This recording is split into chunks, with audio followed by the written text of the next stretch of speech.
tied to my town. I fought for their freedom, but nobody will. It's sweet enough to keep me high. I need your love to get me by, but I can try to say goodbye.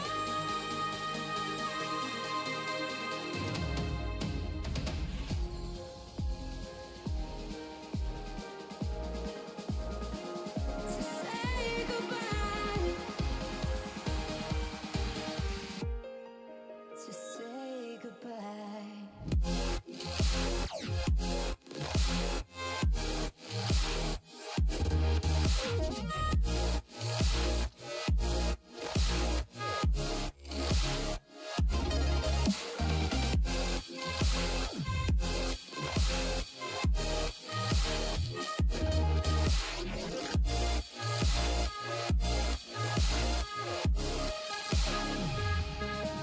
To say goodbye.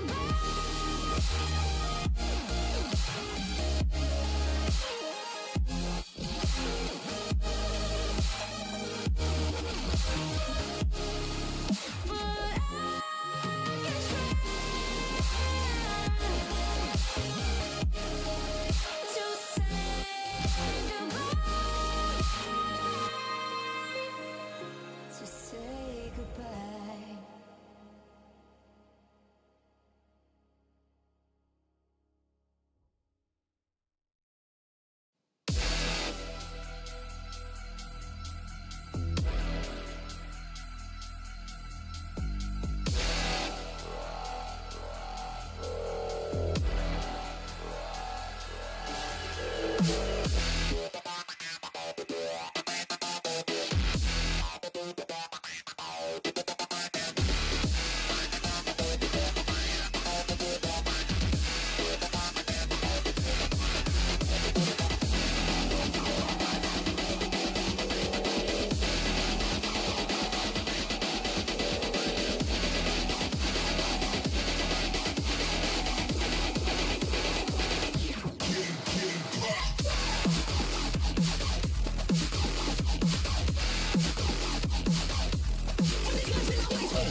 Alright, y'all, my bad.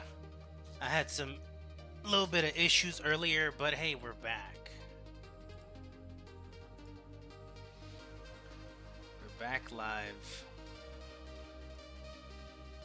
I completely forgot I had started up my stream again because I was checking VGen and stuff. But yeah, we're gonna go ahead and start.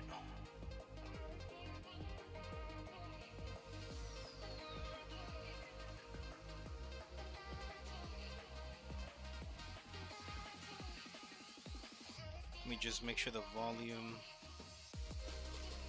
is good.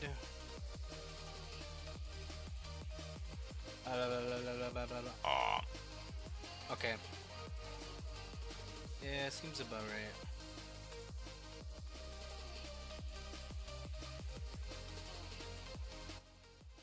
There you go.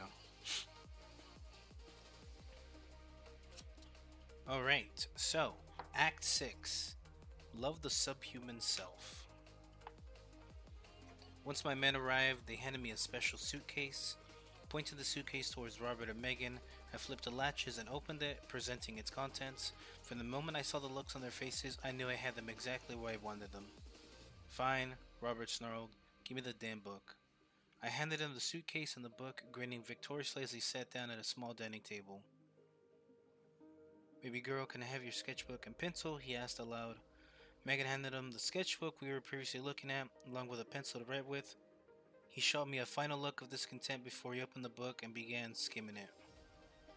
So, you can read it, huh? I asked. Ja, now let me focus, he sneered.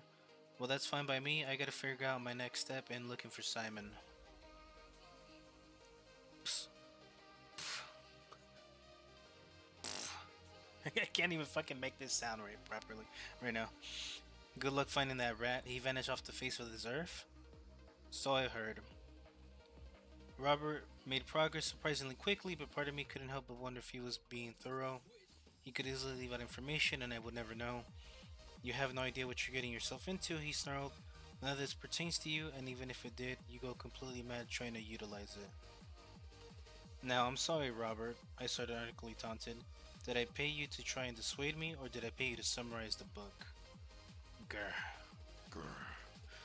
Grr. You don't understand. This is actual reality-altering stuff that they were dealing with. There's a reason my family hated them. They knew that the Olympus family could control.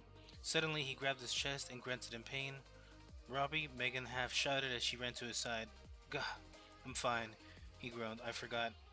It's really picky with what you can say. He didn't seem injured, but watching how harsh his reaction was to whatever hurt him told me everything I needed to know. How about you focus on writing? I offered. Speaking doesn't fit you well, it seems. After glaring at me for a moment, he continued to write. I let him write undisturbed for a moment before Megan approached me. I think I might have a lead for you, she informed me. My coworker Angie knows Sunny through that internet cafe near West Fidian Outlet. Wait, Sunny's still alive? I asked in shock. Robert's face lit up with anger as he stopped transcribing the book. You didn't know? He yelled. Did you think I was a murderer? Startled by his shouting, their toddler started crying in the other room. He immediately hung his head down in shame, since his outburst was clearly unintentional. I'm sorry, he mumbled. You just need to keep writing, I reminded him. He resumed his work as I followed Megan into the other room. You really didn't know? Megan asked as she closed the door behind her. I thought I had all the information I needed, I admitted. But this is a stunning twist of events. Megan grabbed baby Richard from the crib and started rocking him back and forth as he cried. Ja, I told you about my coworker, Megan informed me. Just a heads up though, she's really, uh, you know. I can't deal with I boasted. I have my methods. Don't hurt her, I'm serious. Oh, I wasn't. I was gonna offer a reward. Richard stopped crying and lulled back to sleep. Megan placed him back in the crib and stared at him longingly. Yeah, you have a lot of money, don't you? She mumbled. As she watched her baby sleep, I approached her and calmly grasped her prosthetic, moved it up, clasping it with my other hand. Maggie, the Guard of Eden, welcomes all who've been wrong. I informed her softly, my offer still stands. I I can't, she stammered. You'll be provided proper accommodations for your arm. We'll ensure everyone has their own, depending on their circumstances. I can't contribute to what's happening to Feed or the rest of France. Think about Richard and the life you could provide for him. I don't want him exposed to that. You could pay off his whole education in no time. By this point she was practically trembling. She knew I was right but refused to admit it. So what's it gonna be, Maggie? I asked. She said no, you dumb bitch. Robert spoke from behind me. I'd gotten so caught up in speaking to her I hadn't heard the door open. Here's your faded notes tucked between the pages. He snarled, holding up the book with transcribed papers stuffed in it. Now I held up my end and you held up yours, so we have nothing more to discuss. Ahem, I do believe you're right about that, Robert. I resigned. Although I would like to also congratulate you two on such a beautiful baby before you kick me out. Danke. Now leave and stop spitting poison into my wife's ears. As I stepped into the other room, I grabbed my jacket and put it back on. Robert and Megan both followed me out, most likely to ensure that I left peacefully. When I looked back, I could see Robert had his arms crossed. If he was so adamant about keeping Megan safe, he would know that I was right, but I guess he was blinded by his own ignorance. That sucks, I really miss her at times. But I walk my own path, and if she's not going to be a part of it, then I have to be content with that. With a short goodbye, I headed straight back to headquarters with my new findings. Once there, I began typing up a letter to send to Angie, offering her good money for any information she could provide. As I finished typing, I pulled out my pager and sent a message to Donovan requesting that he meet me immediately. While the letter printed out, I awaited his arrival. Okay. Sorry. After a few moments, there was a knock on my door. Come in, I shouted over the whirring of the printer. You requested me? Donovan asked as he entered. I need this message delivered discreetly. You up for it? Of course. Do you have an address? It's on the top of the page. As I handed him the sheet, I could feel residual warmth from the printer on the paper.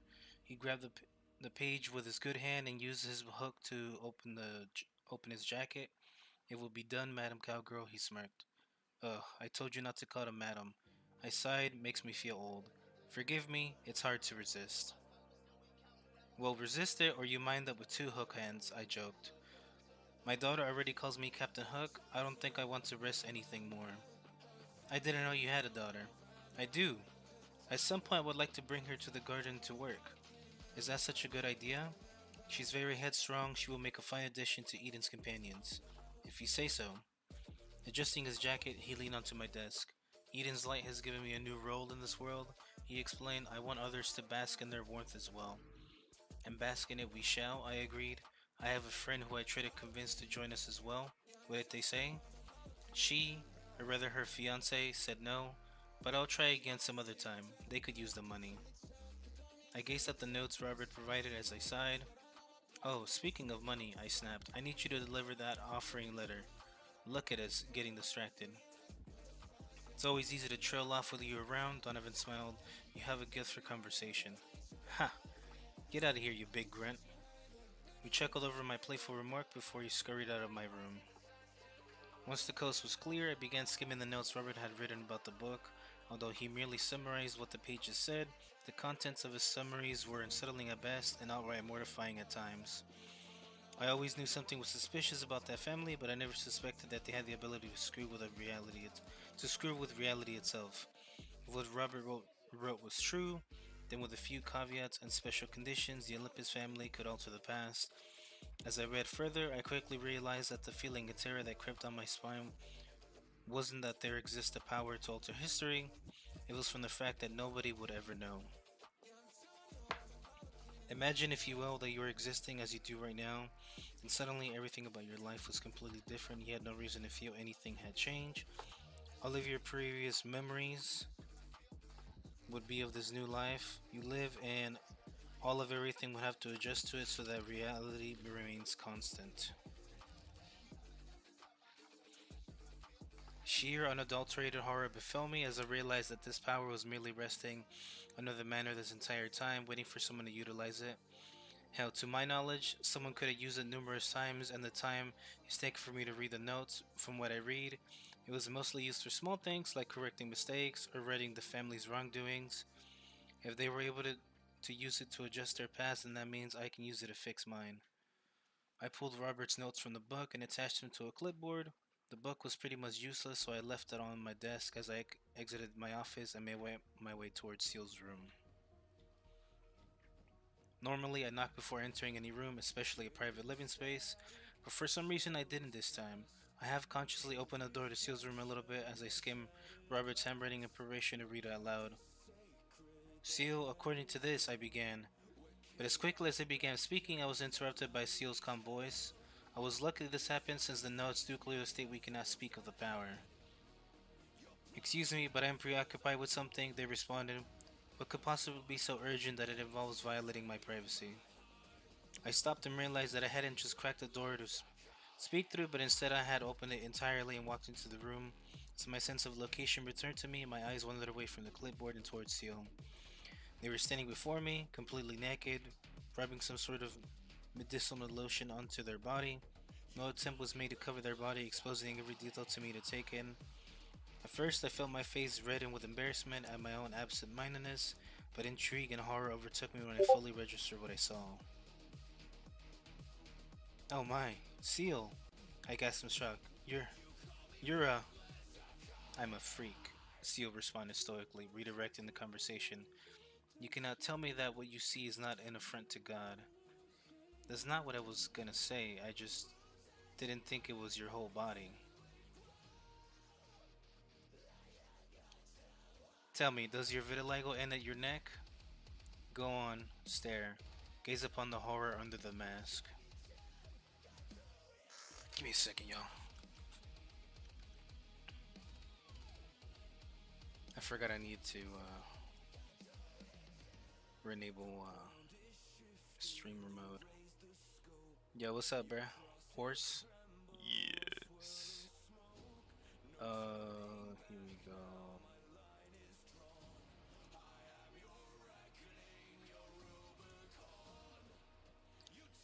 Okay. My eyes scanned from their feet to their head, taking in all the details they could. Seal's entire body was covered in severe burns and scars, but most interesting was that they had areas of different color skin attached to them, like a patch sewn into a blanket. As my eyes reached theirs, I was not fully aware why Seal wore the mask over half their face. Below their eye, where the mask normally covered, was a severe burn scar that stretched the skin tight. It was far worse than any of the other burns on their body. You must know what it's like, cowgirl, they stated, to be mocked and ostracized for your skin. Only you manage to retain your natural beauty. I sense a ton of jealousy in their voice. You're not ugly, Seal, I assured them. You simply mustn't tell yourself that. None, I'm not the one who says it. They walked into the nightstand and grabbed their face masks, staring into it longingly. Multiple different face masks sat on the nightstand as well. The fire that seared my sin the fire that seared my skin burned far less than the hatred and prejudice that I faced from others, they explained. I was treated like some sort of monster, some disgusting entity rather than a person. I can relate to an extent, I sighed. Kins can be so cruel towards people who are different. I was constantly harassed by weaker men. You were hurt by them when you were young? I have no doubt, but they failed to realize that their insults strengthened their resolve, were now stronger and more powerful than they ever imagined. It touched my face under my left eye. Although I cannot feel it, I know a splotch of porcelain white skin was located there. Echoes of other kids yelling at me rang in my ears. Yeah, on Act 6. Yeah, I didn't want to do it like one chapter per stream because then I was in a I would probably take too long to finish it in time for the to get to your pre-release. So I was like, yeah, I'm gonna do like 2 or 3 chapters each time. You're right, Seal. I stated they made fun of me and they expected to get with it. To get away with it, they thought their actions wouldn't have consequences. They thought they were better than me, which is why we now control them. Seal reminded me. Behind every well-oiled machine, there is a mechanic in the shadows who ensures that it's working correctly. Society sees this mechanic as dirty, unclean, or impure, but yet they expect the machine to work. We're only valued by what we provide, I mumbled, or being eye candy for oogling men. Do you ever tire of being used, of feeling the machine? Do you ever wish you were valued instead of seen as utility? As a utility? I I very much do. I could have provided so much if people would have let me. They set the mask back on the nightstand and sighed before continuing to rub more lotion into their burns. Do you truly believe that Eden cares about you? They asked. I I believe that I'm valid here, I responded, unlike anywhere else I've been. Hmm, interesting. Do you not think they care about us? I think they pick and choose who they care about. I couldn't help but notice a bunch of masks resting on the dresser. Brain. I couldn't help but notice a bunch of masks resting on their dresser. Some of them covered a whole face while others were only parts of a face. Why do you still hide your face, Seal? I asked. Nobody would dare insult you now. Seal turned to me and held their arms out to present their full body. This is me in my purest form. There is no mask, no gloves, no cover, no long sleeves. Nothing to hide the freak that I am, they explained. They do not deserve my purest form. And I do? I questioned. How many people have you shown yourself to? Just you. See, you and I are both freaks. We aren't as different as you think.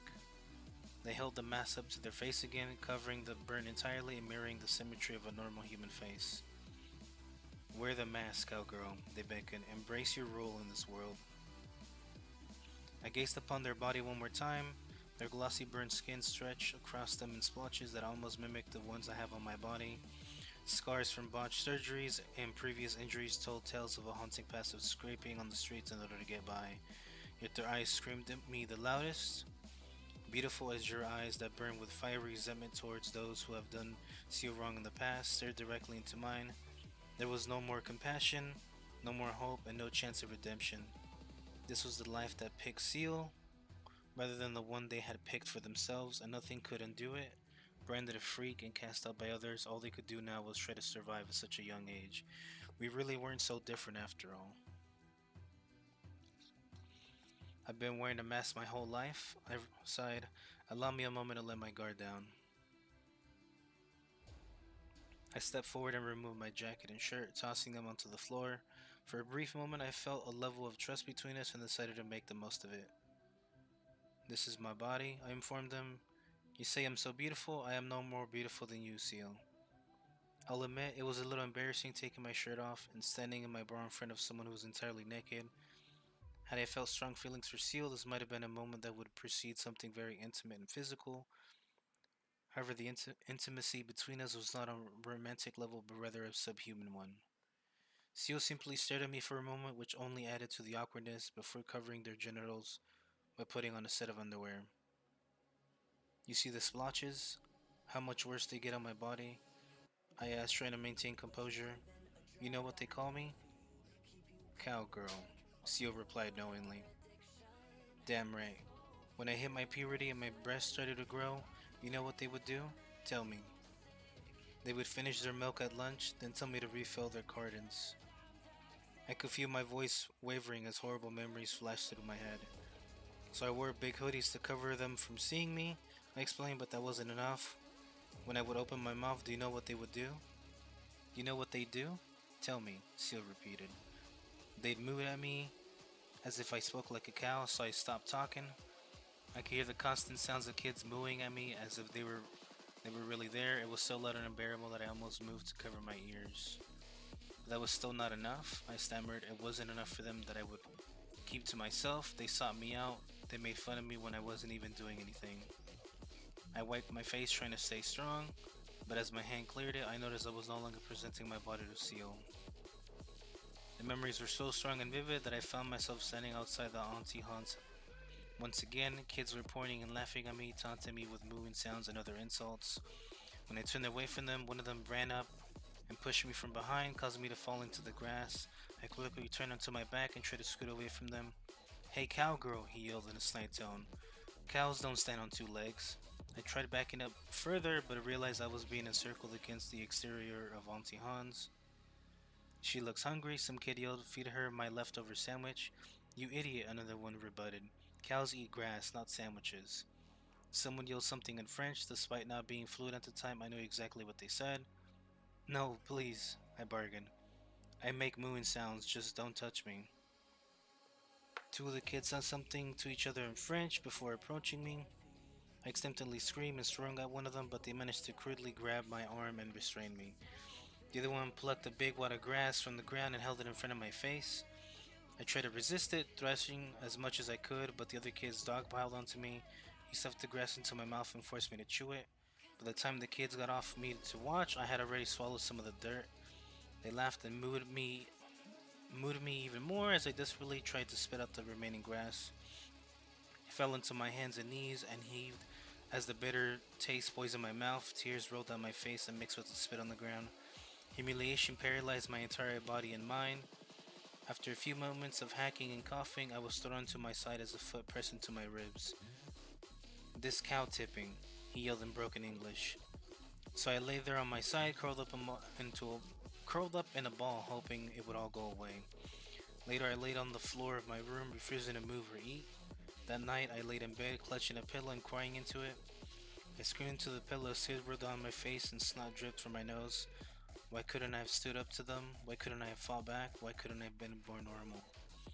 When I opened my eyes and found myself squeezing Steel in a hug and crying onto their shoulder, we were sitting on the edge of their bed, and I could tell we hadn't moved in a while. As I pulled away, I looked at their face.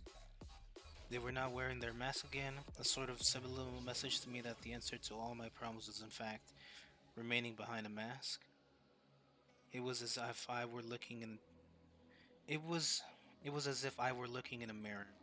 After a few moments, Seal spoke calmly to me. "What is your real name?" they asked gently. I thought for a moment before answering. "It doesn't matter anymore," was my response. "I am a cowgirl, and I always have been."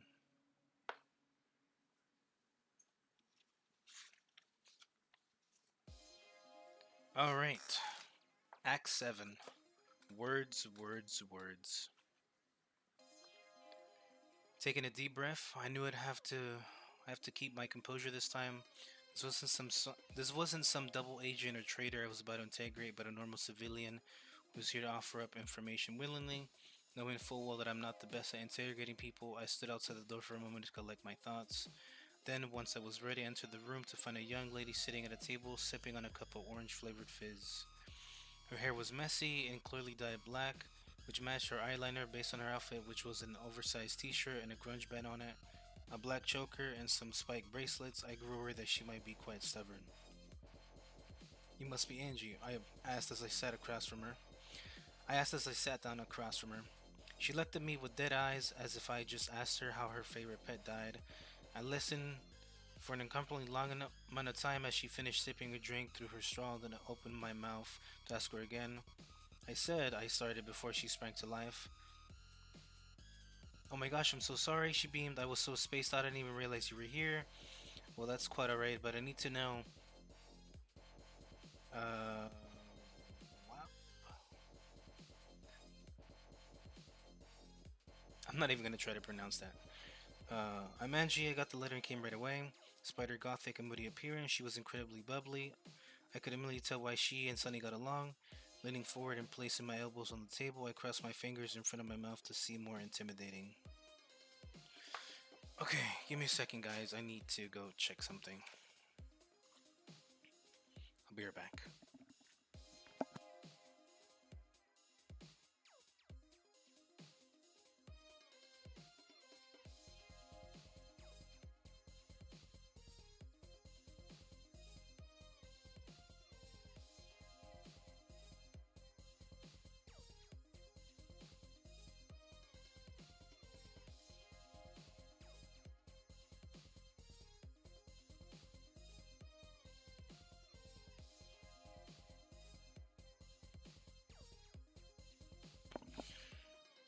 My bad. I got some clothes wash and I want to make sure I double check on it before I forget. Now, Angie, I began. I have a few questions that I need. Oh my gosh, you're a huge girl. She once again interrupted. Your poor back must absolutely hate you. Well, that's hardly appropriate, but I know a girl who had huge boobs, but it turned out that she actually just stuffed her bra. But one day she was with this guy and she really liked him too. But anyways, they went to her house one day after university was out. Blah blah blah blah blah blah. Blah blah blah blah blah blah blah blah blah blah blah blah blah blah blah. I stared blankly at Angie, waiting for her lungs to run out of oxygen over or her story to end, but she kept rambling on like an overly enthusiastic machine. Angie, I interrupted. We? She responded. That's me. Do you know a girl named Sunny Revelation? Oh, that's Suns Out, Funds Out, 123. Is that the girl you were talking about in your letter? Yes, it is. I need to know where. We chat at Cyberzone on Tuesday. She's so nice and fun to talk to, and she always has really cool stories to talk about, like this one where the cyborg redneck girl builds her own gun to take on a militia during a war, or one about a red-haired warrior princess and her aloof yet lovable bodyguard archer, or even one about her friend being blind and she arranged the furniture to mess with. Where does she live? I asked, cutting her off. Oh yeah. See, I actually didn't know at first, but we ended up talking. It turns out she knows Megan. Can you believe that? Actually, I can. I know Maggie as well. That's part of the reason. Oh my gosh, you know Megan? She's like my best friend ever. Somehow, I don't think she would say the same. That's nice, but I'm more interested in knowing where Sunny. Attempted to redirect her. Yeah, Sunny knows Megan too, Angie rambled. Apparently, they don't talk anymore because they had a falling out. But Sunny says they used to be really good friends. I still don't think Megan would say the same. See, Sunny knew her boyfriend Ronnie and they met up or something in school and they were friends ever since. Her boyfriend is really handsome, so I think there's a jealousy thing that caused their falling out. But I don't know because Megan never talks about it. Never wants to talk about it. Then she sipped her drink again and my brain had a fleeting moment of rest. It's so weird too because she'll gossip about others all the time, but she never wants to talk about Sunny even though they knew each other. She kept going. She didn't even want me to send her the picture of her with the baby in the hospital, but I did anyway. And she was finally starting to rant about Sunny more, so I decided to just let her continue in hopes that she'd provide something useful. Have you seen Megan's baby, by the way? She continued. He's so cute. She brings him to work sometimes when she can't get a babysitter and she just kind of sleeps in one of those rolling strollers the whole time, but he's absolutely adorable. I have, but I'd like you to talk about Sunny some more, I responded. You said you sent her a picture from the hospital of. Oh my gosh, you know I was actually there when Megan had her baby. She didn't get to have it at the hospital though, because apparently he was born 2 weeks early and she was just kind of at work at the time, so she had to go to the washroom and call Ronnie. So I stood outside for a bit, but I ended up going in. Gross! I reflexively shouted. Too much detail, Angie. I don't need to know about that. I just need to know where's Sunny. Oh yeah, Sunny.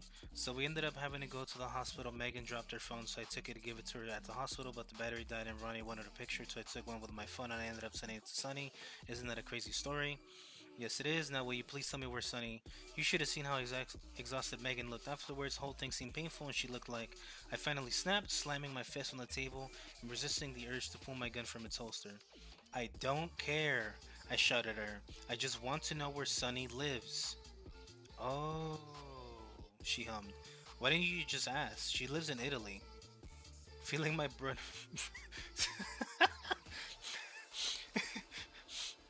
Feeling my blood pressure stabilize, I took a deep breath. How do you know? I asked. She sent me pictures of some of the canals in Verona. Did you know that I love canals? Think we need more here in France. Verona, huh? Hopefully Juliet will lead me straight to Romeo. I thought you were looking for Sunny. I am. Thank you for your help, Angie. You're so welcome. I like being helpful, so if there's anything else I can... Just give us those pictures of Sunny and we'll get your reward promptly to you. As I stood up to leave the room, I typed into my pager, letting Sia know to bring the money in. Okay, but I was wondering if I could ask you a favor, Angie asked abruptly. Of course, I responded as I stuffed my pager into my pocket. What would you like? This is gonna be a little embarrassing, but if you see Sunny, can you ask her something for me? And that something is? Asked if she wants to meet up and go on a date sometime if she's in France. I've always wanted to fuck a girl with pink hair and she's so cute. Oh, bet she's so tight as well. From what I've seen in pictures of her, she's a tiny little. I'll, yeah, I can do that, I interrupted. Oh my gosh, thank you. As I exited the room, Seal entered with a briefcase full of money. I shot them a glance that warned them not to linger. Once the door closed behind me, I could immediately hear Angela rambling on to Seal. Got the information I wanted out of her, but somehow I felt that the only one who had to endure torture this interrogation was me. But now I had everything I needed, and all that left was to pack my things and put my plan into motion. Without an exact address, I knew I need to do some additional snooping, but Angie gave me a detail that would come in handy much sooner than I had anticipated. I made sure to print one of the pictures Angie provided to use as a reference, and Seal wouldn't have known what Sunny looks like otherwise. Although I knew her for years, once the page emerged from my printer, I felt as I was looking at a complete stranger. After packing my belongings and acquiring train tickets, Seal and I were on a train to Italy in no time. In order to blend in better, they had to wear a hoodie and makeup instead of a mask. Once the boarding process finished, I stared out the window and thought to myself, I see the gears in your head turning. Seal informed me as we sat on the train, what's your plan?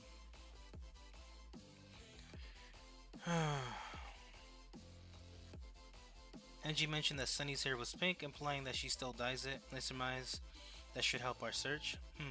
So you believe we can ask random passerby if they seen a girl with pink hair and they know who we're referring to? Well, one of the handful of girls in Verona with pink hair has to be her, correct? Seal scowled at me. It was odd seeing their entire face with makeup masking their burns. Aside from the stitches that dotted their skin, they look almost normal. So with little more than hair color in the location, you expect to be able to find the human equivalent of a needle in a haystack, they scoffed. Can you just joke about one thing? I asked sternly. Angie and Sunny communicate through internet cafes. We're gonna head to Cyberzone and ask if they know her based on the picture. What's the issue with that? Time. We need to be worried about getting there and back as fast and efficiently as possible. Oh, there's simply no winning with you, is there? Not when your plan is so disgustingly weak. I frowned at Seal and turned to look out the window. When the train attendant asked if we wanted any food, Seal refused to answer them. I ordered something to eat and tried offering some as a gesture of good fate, but they refused. We had a long, intense train ride ahead of us, I could tell right then.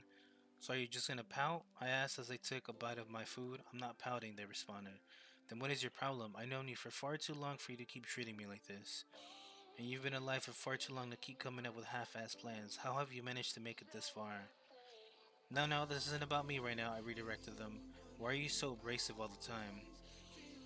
They looked as if they wanted to tell me before scowling again. I let my guard down with you, I reminded them. Now you get to do it with me. No more mysteries. Ugh, they groaned. Surely you know what it's like to Surely you know what it's like to be valued only for what you can provide, non? Yeah, actually, I believe I mentioned I do. Imagine, if you will, someone talented and revered by many, or in your case, someone conventionally attractive. Alright, I got the picture. Imagine, what now? Now imagine all the time it took to get there, all the training effort, practice, blood, sweat, and tears. Although I knew Seal was talking about themselves, I couldn't help but be reminded of all the effort I put into keeping my body looking nice. So much of my time over the years was spent trying to make my waist look slimmer, my boobs look bigger, just for others' validation. And rip it all away in an instant, Seal finished. Huh? I responded. Take all the success you found and throw it away. All the time you spent clawing your way up was just a waste. You mentioned you were in a fire. Indeed I was. And it was all because I lost everything. Seal. I. Does it hurt to talk about it? None, but it does annoy me when people like you try to dig into things. I just want to understand you better. There's nothing to understand. Just do your job and I'll do mine. Without warning, they grabbed a piece of broccoli off my plate and stuffed it into their mouth before continuing to ignore me. The fire they were in must have really affected them. While I wanted to sympathize with them the best I could, they made it really difficult with their attitude. Fine, I resign, I get it. We're coworkers, not friends, but that doesn't mean we can't be friendly to each other. Am I on a fucking kids cartoon? They scoff. What are you gonna teach me? The power of friendship? I never had a friend and I don't need one. Well, after years of working together, I'd like to consider you a friend at some point. They merely rolled their eyes. Your bad boy facade won't work on me. Seal, you're right, we aren't so different. Stop talking to me, they rebutted. I'm not responding anymore. Are you sure about that? True to their word, they didn't respond. They did, however, continue to take my broccoli and eat it without my permission. After a few moments, I pushed a few onto a napkin with my fork and slid it across the table. I could tell I got under their skin, but at the same time, I hope I got my point across. Only time will tell. Okay, let me see.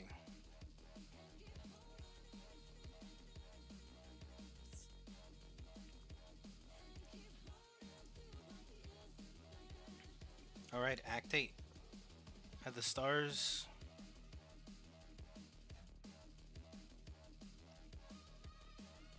us to meet. The train ride was about as tolerable as it could be. Once we arrived in Verona, we immediately began asking people in the packed streets where we might find an internet cafe. I'm sure it was concerning to have a tall girl in a trench coat approach you and ask for directions, but fortunately most people handled it quite well, except one man who saw it fit to rudely ask why my face wasn't symmetrical. Truthfully, I couldn't answer him even if I wanted to, and certainly couldn't strike him down like I needed. I couldn't strike him down like I needed for him to learn his place. Luckily, I managed to keep my composure long enough for him to storm off. Seal had to wear a hoodie and a full face mask in public, which reminded me of the horrific creature that thrashed my place a few years back. It felt wrong to compare them to a masked monster that terrorized Simon, and yet they fit the bill a little too well. Finally, we made it to an internet cafe and began asking around. He's such a Shadow the Hedgehog wannabe. Yeah. The manager said he recognized the girl but was unwilling to give out any personal information about a client. He made his disinterest extremely apparent, keeping his eyes glued to his computer screen. Growing desperate, we began subtly to ask other visitors of the cafe. With every person I asked, I could feel anger swirling up inside a seal. After 30 minutes with no leads, I was beginning to wonder if my plan had any merit to begin with. I hung my head and looked down at my feet in shame, or at least I tried to, since I can't see my feet while standing upright. I'm thinking you're right, Seal, I admitted. No shit, they scoffed. You never been one for a proper strategy. Oh, and what's that supposed to mean? It means you lack foresight. You wasted precious time once again with your inability to plan ahead. Now we're stuck here until some dreg knows who this wretch is. Someone's bound to know. I just gotta. Sneal snatched the picture from my hand, crumpled it up, and threw it across the cafe. No throwing papers, please, the manager dictated in a disinterested tone. Well, that was real fucking stupid, Seal, I blurted. That picture's the only way to. Then Seal turned and faced me with the most wicked glare I'd ever seen. Chills ran down my spine as their eyes pierced my body. For a moment, I felt fear. Scusi, a man interrupted them. I believe you dropped this. Breaking the tension, he unfolded a paper and to hand it to Seal. Oh, hey, I know this girl, the man exclaimed. You do? Seal and I asked in unison. Well, I don't know her personally, but she comes in here all the time and works at a daycare that Louis drops his daughter off at. Who is Louis, I asked. That's Louis. He pointed to his friend who pulled his headphones off and waved to us. Wife left him, but he's a nice guy, the man overshared, so why did you have a picture of the girl? Oh, well, she's a friend of ours and we were looking to surprise her while we were in town, I informed him. Technically, I wasn't lying. Well, the daycare's just down the street that way, he told us as he pointed at the wall of the cafe. There's a big dolphin statue outside, so it's hard to miss. Thank you, I nodded. You just saved our asses. Least I could do for a gorgeous woman like yourself. Much obliged. I gave Seal the smuggest, biggest, shit-eating grin I physically could as we made our way to the daycare. See, Seal? I mocked. Things just kind of work out for. Suddenly, Seal grabbed my arm and pulled me to the side. Stop, they demanded. Look over there. I followed where they pointed to see a young woman with pink hair walking on the street. We weren't at the daycare yet, but there was no doubt that we had found Sunny. It seemed that she was oblivious to our presence, despite us being within line of sight before Seal grabbed me. Ooh, I sighed. Thanks for the save. You need to be more attentive, they replied. We waited until she passed us before trailing behind her for a distance. I hadn't noticed before.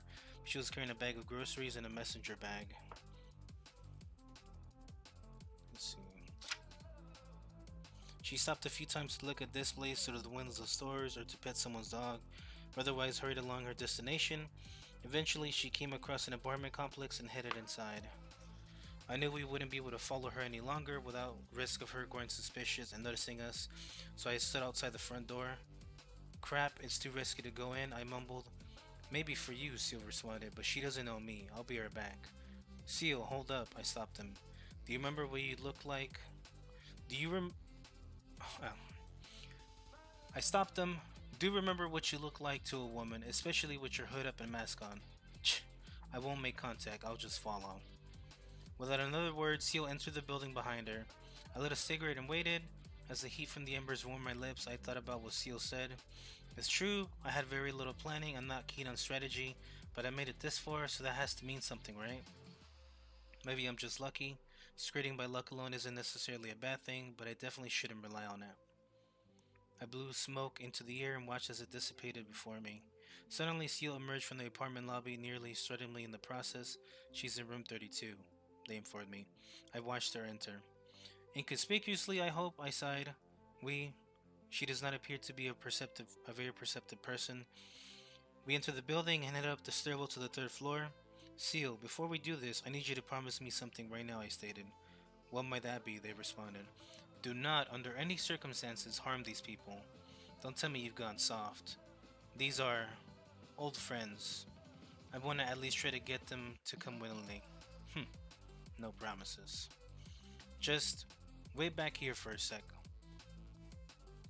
My heart pounded in my chest. I stood in front of the door to room 32.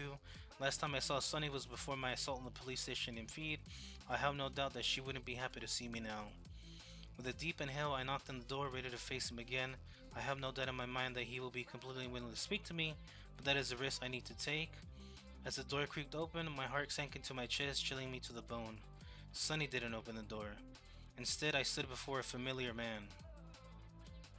But the man who entered the door was not the cute, yet dorky German boy that I once knew. He wasn't the troubled man I begged for help, or the powerful Olympus family member who defended the police. Whatever happened to him after my assault was clearly beyond the natural order of life and death, and I was face to face with a damaged man. His eyes were completely covered by some sort of blindfold, and his hair was neatly parted, with only a few strands dangling in his face. Neatly trimmed golden blonde facial hair grew from his chin and sideburns, but didn't connect to each other. Slowly emerging from the sanctity of his living space, he tapped the ground gently with a long cane. I stood in horror as he calmly approached the threshold of the door, his head remaining at perfect eye level with me the entire time. But he made no indication that he recognized me, as if I weren't even there. Hello? He asked calmly. I opened my mouth to speak, but couldn't. The feelings and emotions that ran through me were so intense. 2 years apart might not seem like much, but standing before him made it feel like forever ago. Who is there? He questioned. Say something. Believe me, I tried. I wanted to comfort him like I used to. Wanted to hold him in my arms and ask him what happened. Wanted to stroke his blonde hair like before and tell him that it's okay. For some reason, I felt that I wanted his forgiveness, as if I still cared about him. As if I still cared about him. God. But I knew he would never give it to me. Besides, I have more important matters I was intent on. No matter how much I missed my former friends, Sam Olympus was just utility to me now. Was just a utility to me now. With a sigh, he turned his back to me and began to close the door. It only shut about halfway before he stopped abruptly. Seal Nocturne Etoile. He growled as he sniffed the air. How the hell did you find me? Simon, I can explain. I snapped. I was only... Suddenly, he dropped his cane and lurched out, grabbing my throat with both hands. I was caught completely off guard by his attack and could only grab his wrist in an attempt to pry him off. His fingers dug into my coat as he squeezed harder and harder. Any hopes of getting his forgiveness fled my mind as one thing became increasingly obvious. He was trying to kill me. Desperately trying to resist, I fought to pry his hands off my neck enough that I could speak. He slammed me onto the ground. I clumsily mounted me, forcing my neck down and pushing all the air out of my lungs. I never remember Simon to be such a strong person, but I could tell he was fueled by rage. Why? He snarled. Why couldn't you leave me alone, you psycho? I know about... I managed to squeak out before running out of air. My grip was loosening and my head was growing lighter and lighter. I needed air immediately, but Simon wouldn't let up. Truthfully, after the way I treated him and ruined his trust, I don't blame him much either. Everything grew foggy as my vision began to fade out. My ears rang out as the only sound I could hear was my heartbeat. Before I could completely drift away, I felt his hand slightly loosen, allowing the tiniest bit of air through. When I opened my eyes, I was looking up at Simon's disgruntled face. He was breathing heavily and had his head slightly tilted, as if he wasn't oriented correctly. Pressed into his temple was a handgun. "Release, sir," Seal commanded. Simon slowly released his grip and raised his hands, leaning upright in the process. "Stand." Simon tried his best to stand up, pressing his hand into my shoulder to push himself upright. He reached for the doorframe, missing twice before grabbing it, pulling himself into a standing position. Slowly regained my breath and Seal helped me stand up. As I raised to match Simon's level, I realized he wasn't even looking at us anymore. "Why can't you just let me live my life?" he asked. "Why did you have to seek me out?" I'll answer any questions you have, Simon," I told him, "but we come a long way to find you. We just want to talk." "Do I have a choice in this matter at all?" "None," Seal responded to me. "Absolutely not." Simon stood there with his hands up for an uncomfortable amount of time. We couldn't risk anyone seeing Seal holding him at gunpoint, so I motioned for them to lower the gun. "God verdammt," he resigned. "Fine, I'll hear you out, but I have absolutely zero reason to trust a single thing you say to me, Psycho." "I can live with that," I replied. "Shall we step inside?" "Can you hand me my cane?" I bent down and grabbed his cane, then offered it to him. He fished around in the air a little bit before grabbing hold of it, slipping his wrist through the leather strap on it.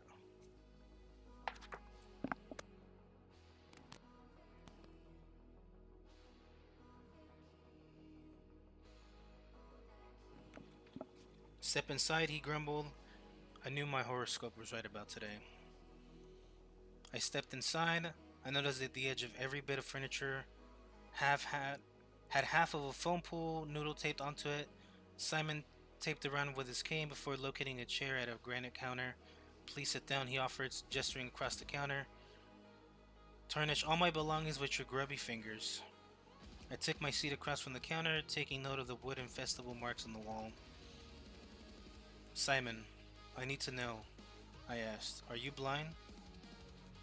"Nine, these eye masks are just dreadfully comfortable," he replied sarcastically. "I'm surprised more people don't wear them." "I was just asking, I couldn't help but notice the pictures on the fridge. A blind man wouldn't." "They're Sonny's. Fuck off."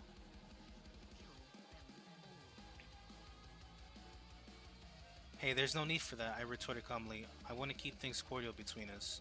"Cordial? Oh, that's cute. Was that a gun you put to my head a minute ago? Very cordial of you." "You were assaulting my coworker," Seal informed them. "Be lucky she told me not to harm you beforehand." Simon tilted his head in the direction of Seal's voice. "Oh, I'm sorry," he responded sardonically. "How rude of me not to make your acquaintance. Who are you?" "Simon, there's no need to be hostile," I interrupted, trying to calm him down. "We aren't gonna hurt you." "I don't believe you. You're a terrorist and a psycho. Do you remember what you did last time I saw you?" he ranted. "Because I do. I'm forced to relive that shit. Anytime I try to sleep, I hear gunshots on television with Sonny's watching the shows and freak the fuck out because of your little invasion." I hung my head for a moment while he continued. It hurt, knowing that he was affected so horribly by what I did. Late at night, I find myself awakened by memories of my assault as well, wondering why he couldn't have just helped us. As hypocritical as it may seem now, I really didn't want anyone to die. "Are you finished?" Seal asked him, interrupting my train of thought. "Ja, I am," he sighed. "But if you come here to try and manipulate me into helping your terrorist organization, then just leave now." "No, we're not here for that," I informed him. "We're here about the heart."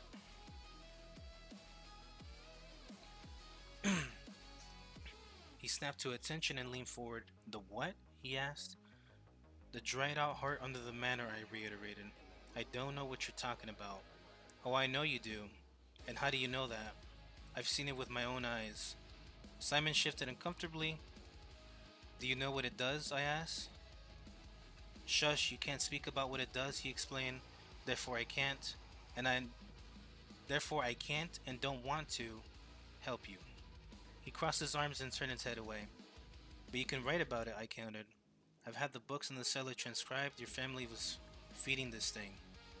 "You're able to decipher those?" he gasped. "I thought they could only be read by someone with Olympus blood." "I know a guy." Simon growled a little before letting his guard up. "Okay, fine. It's the heart of Olympus," he resigned. but it's dead now, buried in cement and left to rot. See, that's the thing, Simon, I began. I don't think it's dead. There's very much still something going on with that nightmarish thing. I want to know if it's a problem. Simon held his right hand up based on the warping of his skin. The brand they used to have had been stapled shut at some point in an attempt to get it to heal, but it clearly never did, leaving him with metal pins that held the skin together. That heart has incredible power, he mumbled. I don't trust anyone, especially myself, with it. It's better that absolutely no one knows how to use it. Suddenly, I heard something hit the floor behind me. As I turned around, I saw Sunny standing across the room in a doorway. She was dripping wet and naked, except for a towel around her waist.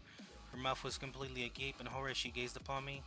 She dropped the bottle she was carrying when she saw me. Please don't scream, Simon asked politely. As if to directly challenge his request, she began to scream at the top of her lungs. Sonny! Simon belted. Stop! Sims, what is she doing here? She asked. She knows about it. You mean it, right? The heart. Sonny stood there uncomfortably for a moment. I just need Simon to come back to feed for a few days, I reasoned. I want to run some tests and need him too. None, he's not going anywhere, she blurted. We'll be anchored to the floor if we have to. Then she sat on the floor in defiance, carefully adjusting her towel not to reveal anything. I couldn't help but notice the scar under her breast and the wound on her left shoulder. The news told me about the scar, but now I finally knew where the bullet landed. Sonny, hold on a second, Simon resigned. I don't think I have much of a choice. You don't? She asked curiously. 9. I think I have to at least hear her out. She says it's not dead. You can't be serious. She's a terrorist. She's a manipulative two-faced bitch, but that thing is my responsibility. But you left it behind. Just get dressed. If she's seen this thing, then I at least have to return to ensure nobody else can. Sonny threw a potty face out before standing up and shutting the door again. Now I don't trust you one bit, Simon grunted. But this isn't exactly something I believe you could just know about without having looked into pretty deeply. That's true, I admitted. As I mentioned previously, I just need to know if it's a problem. I set my bag on the counter. Then consider this a truce between us, I propose. We'll leave for feed first thing tomorrow. You'll be back by the end of the week. I assume you have a place other than here to stay? And let you out of my sight? That's a good one, Simon. Of course, he sighed. I expected nothing different from a scheming wench like yourself. Look, Simon, uh, sorry. He stared in my direction with a furrowed brow. I want you to trust me on this, okay? I pleaded. Trust is earned, he stated. I've learned that the hard way. Pushing the stool back, he stood up and made his way towards the room that Sunny was in. The picture of him and her on the refrigerator behind where he sat seemed to stare a hole in my face. And the picture the two of them were at the beach, smiling and eating ice cream. They looked happy together. As he shut the door behind him, I looked at Seal, who merely shrugged in disinterest. I could tell this wouldn't be easy.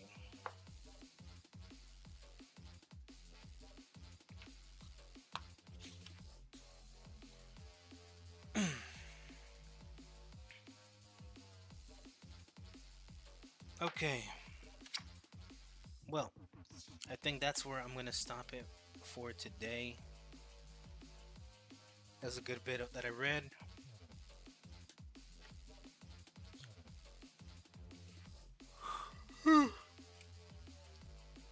Oh shit. Oh, I'm fucking sleepy.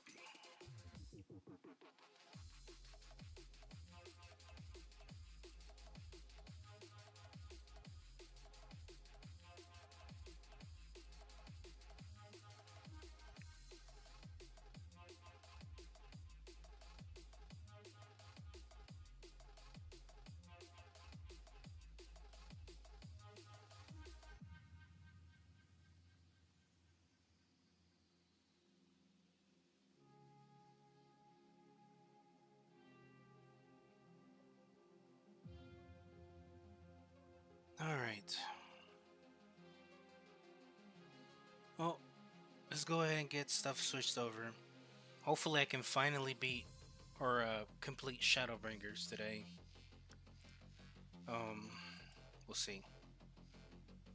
because there's more stuff that just came up right now. So, uh, we'll see.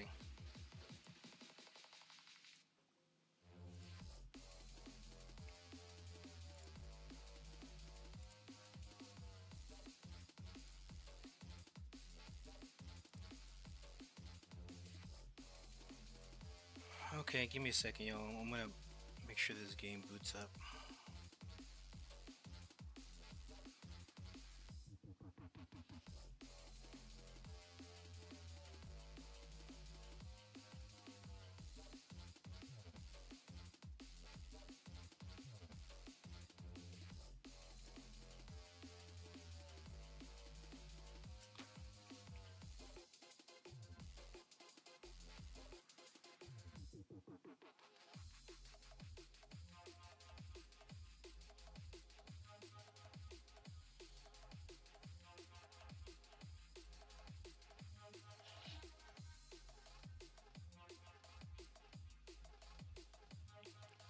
Okay.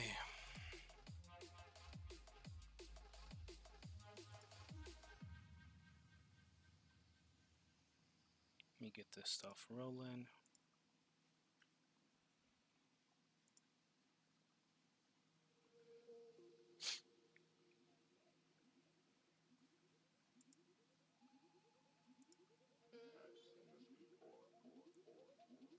I forgot to boot up the game. It's fine.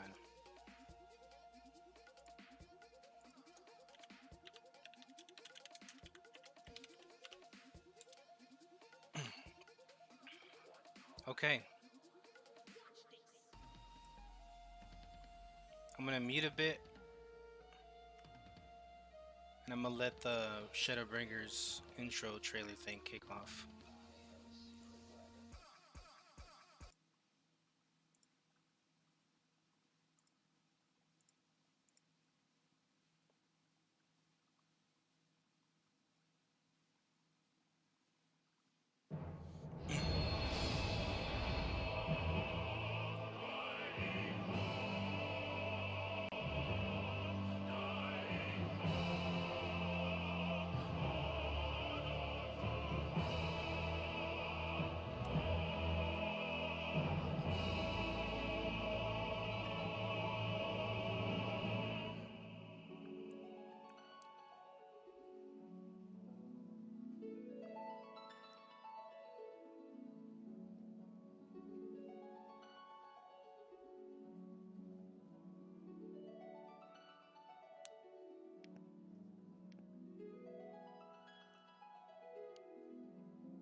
troubles.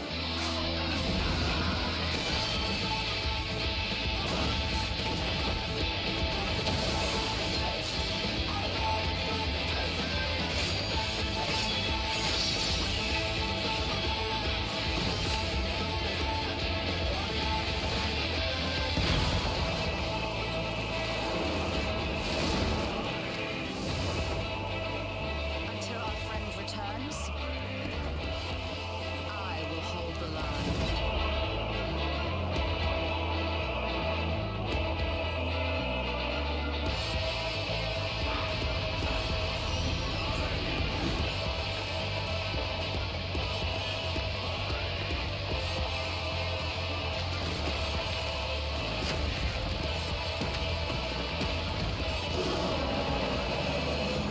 This town certainly has changed, and not at all for the better.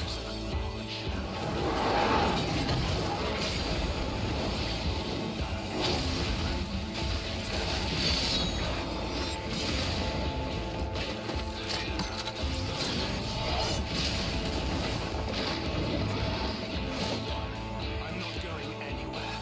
I promise you, Ophelia.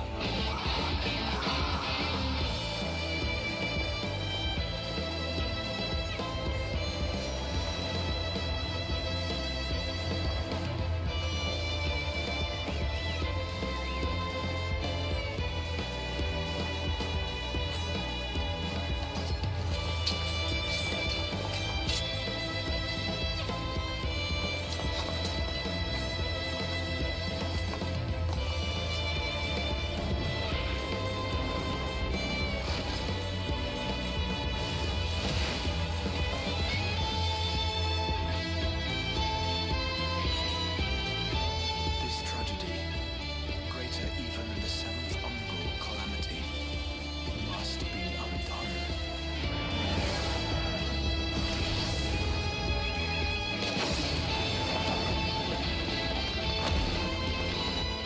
If history must be unwritten, let it be unwritten.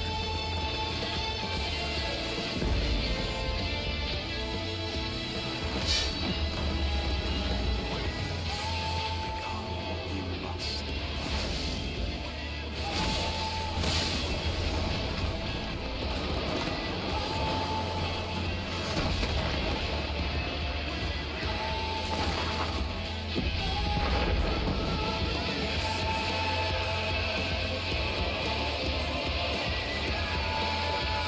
Become warrior of darkness.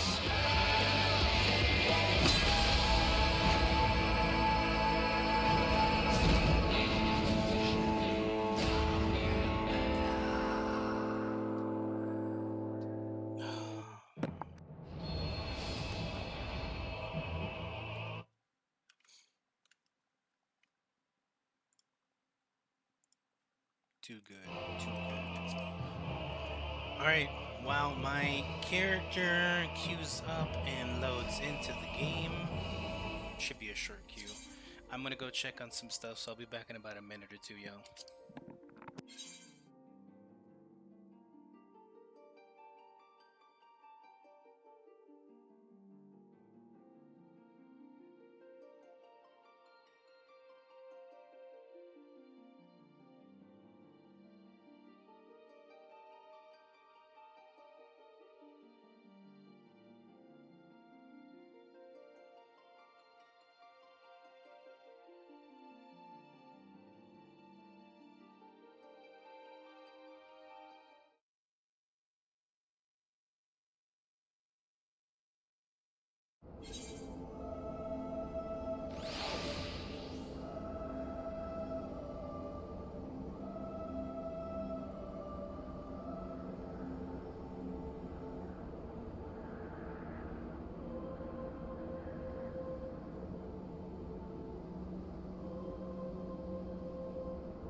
Alright, y'all, I'm gonna stay muted for a bit because I need to get some stuff put to wash and all that. So,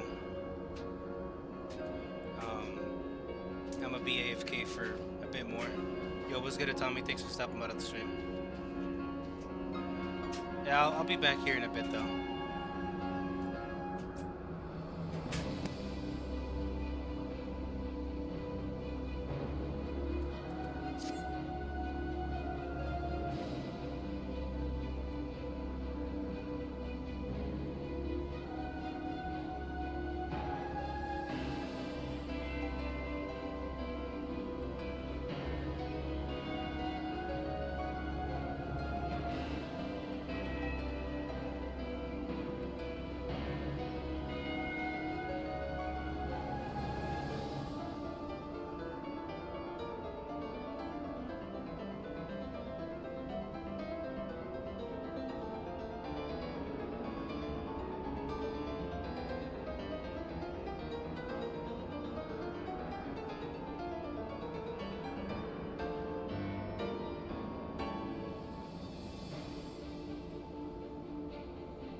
Alright, sorry y'all, I'm back.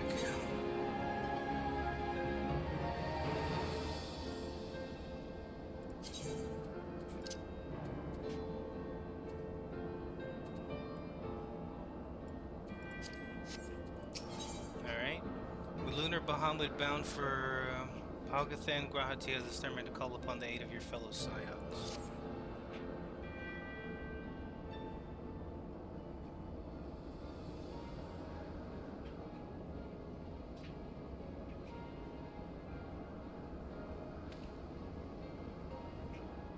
Already sent word to the others. They are to rendezvous in Ulda at the Hall of Flames. Let us collect Alphano and be on our way.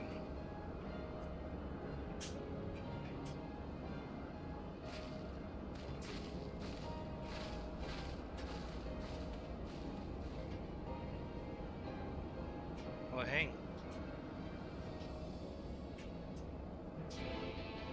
An ancient dragon has finally been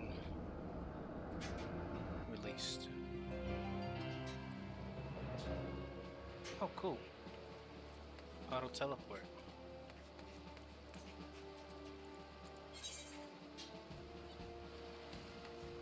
Oh yeah. Ooh, we're out here. If you're worried about me, don't be. I got some rest during the flight, and now I feel ready for anything. First, a spate of abductions, now an attack on the Amalja homeland. What do the Telefora aim to achieve with all this? As I am sure you recall, Ironvolt and Fordolo were bound for Palgathan. I pray they have not come to any harm. By happy coincidence, Carl and I were in the process of completing inquiries when the news reached us of Lunar Bahamut's return. There's much to discuss, but we'll have to wait. Of the foe we face, we know but little. The time be of the essence. We must not stint in our preparations. Lest our haste to fly to the aid of the Amalja cost us our best chance of victory. True. Alright, Thancred, what you got, mate?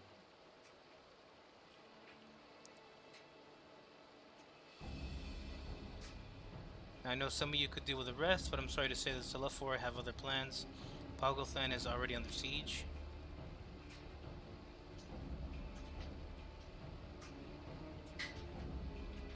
Happily, the Immortal Flames arrived just in time to join the defensive effort, with Marshal Terrapin at their head.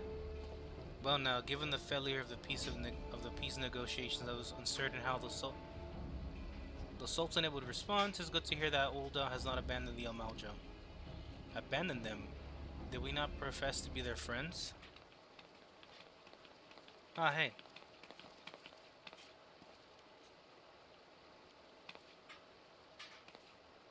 Your Grace. Marshal Terrapin had made provisions for such an exigency. There we go, exigency. For such an exigency, and was ready to depart at a moment's notice. All that was required was the agreement of the syndicate, each of whom voted in favor of intervention.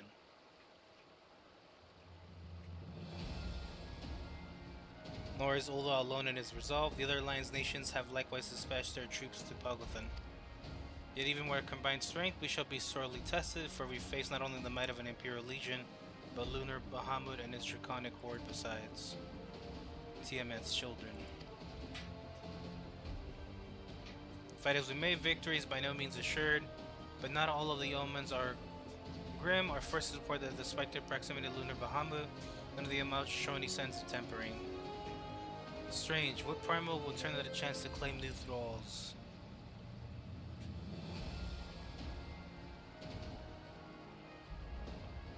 Unless it is incapable of doing so, primals are not wont to serve a master, ashen or otherwise.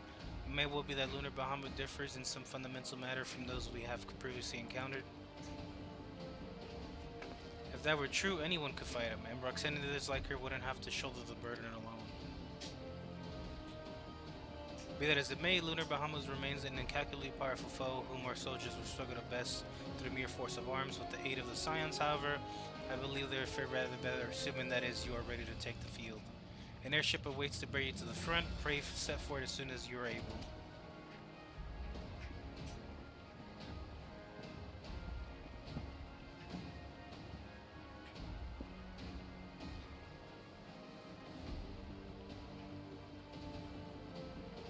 I meanwhile shall continue to coordinate our forces. Till next we meet, may the 12 bless and keep you.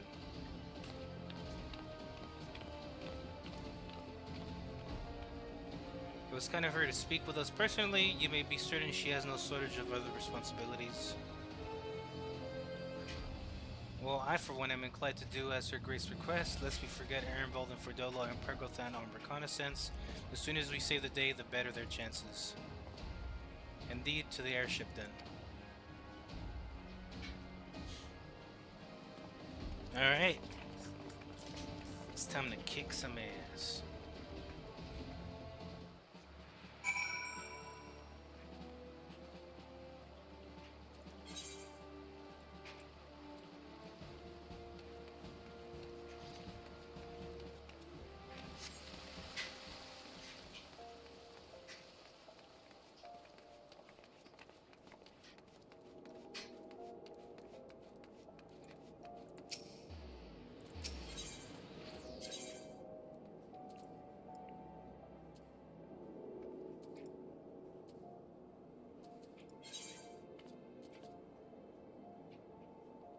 Let's see.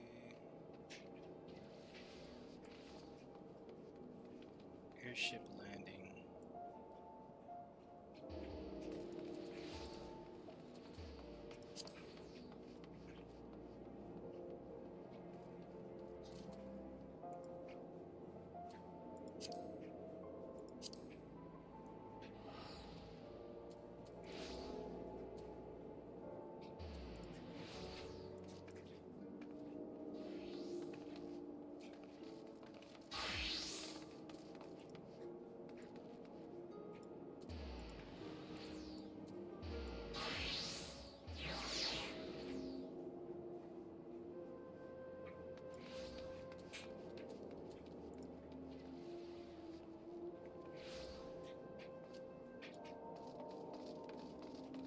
Upper level and then airship landing. Chamber roll.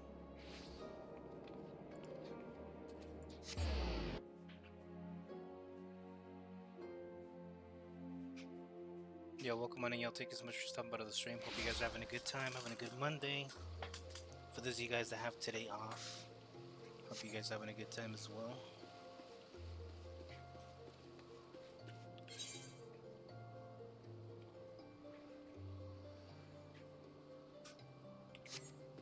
I think the airship place is this way.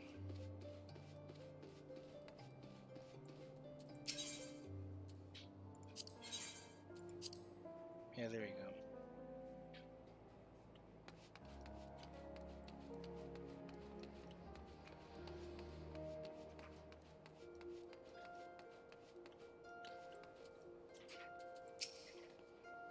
So the Telephor I have constructed buildings capable of tempering and preambles which are not. What secrets are they hiding? I mean, the Empire did basically do like their artificial echo thing, so, you know, given what we know, some or perhaps even all of the Imperial soldiers may have been tempered. If we can subdue them, we should be able to do something about that, but they will still see us as enemies even then. That said, they wouldn't be deaf to reason, which is better than nothing. It's not impossible that the Telephor redirected some of the troops stationed at the tower to the front line. So this may all turn out to have been Erenvold, and this may have turned out to have been to Erenvold and Ferdola's benefit. You'd think Estinian Tiamat have already reached Paglothan? But I should know better than to speculate on the whereabouts of the Azure Dragoon, forgive me. Try as I might, I cannot fathom why the Telephor would move to attack the Amalja. If Fandaniel's objective is death and destruction, one of the city-states would surely have been a better target. Now they have some other agenda, one encompassing the recent abductions, perhaps. Lest thou wonder, I have attended to Tancred's ammunition and completed my own preparations. I trust thou can't say the same of thine. I mean, I'm ready to go, man. I got my lance. Greetings, we've been expecting you. Let's say the word and we shall depart for Paglothan at once. Ah, it's an actual... Cool. I see. I had a feeling. Okay.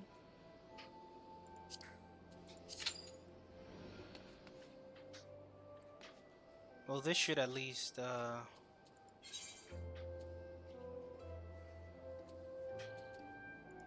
get me to my next level, maybe.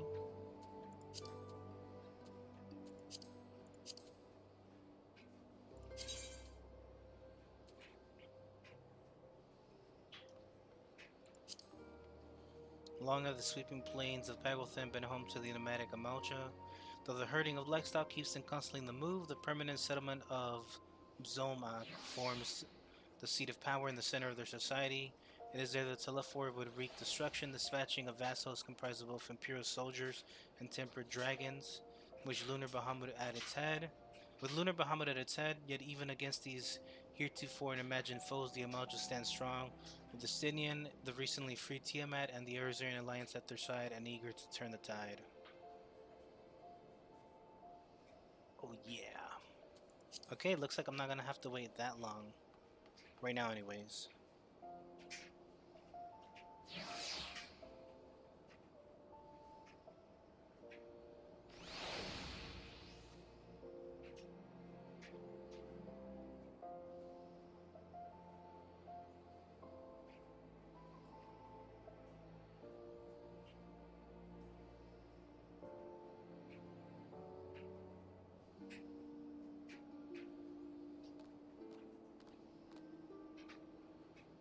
Let's see, where are we at? Almost 2 minutes.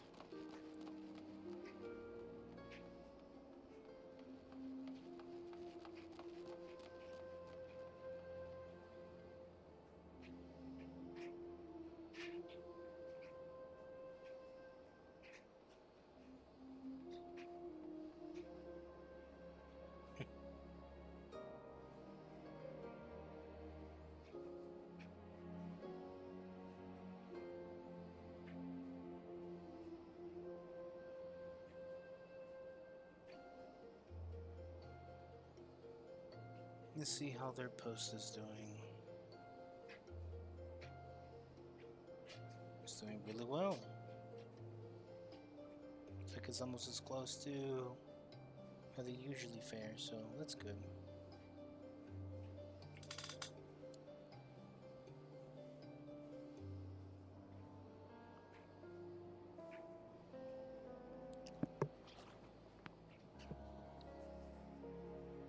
Let's see, what time is it? It's gonna be 3. I think I'm gonna play until like 6 or so. Or when it's time for dinner or whatever. And then, yeah, I'll be heading out after that. Depending on what I do, though, I'll probably come back and continue playing. Just depending on how long this takes. Which I hope to cover a good amount of stuff since last time took a while. That, and I was only on for what, like 40 minutes and then like an hour, so like I haven't been able to progress like very much. Just like a little bit of here and there. Also with that other day where I did what, like 20-30 minutes of me collecting the rest of the ether shards so I could fly. That took a bit too.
Okay, never mind. It went up to 9 minutes.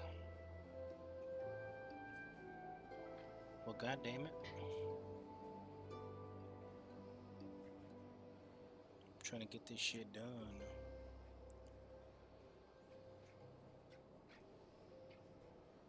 I could do it with them as a party, but I'm just like, it's more fun when I do it with players. Which I might as well get to it early and boot up this program so I can record stuff later.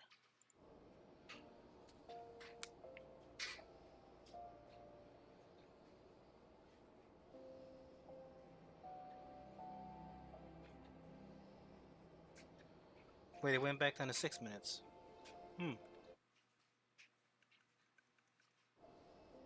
Come on, man. Someone, anyone, please.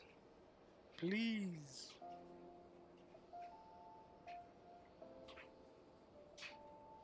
I wonder what server my friend plays on. Let me see.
Come on, man. Give me something.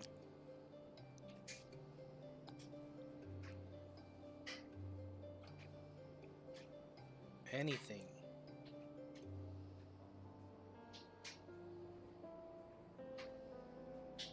If only I could play with my friend, he would fucking help me speed up this damn queue so fucking fast.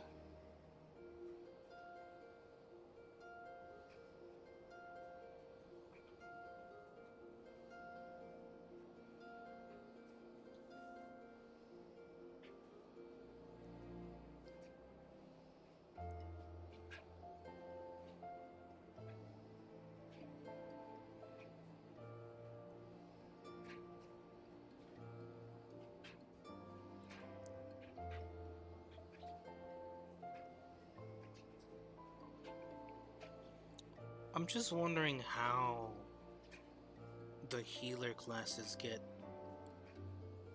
through like the basic stuff. Cause I played him, especially when you get to play as like some of the other characters in previous missions. But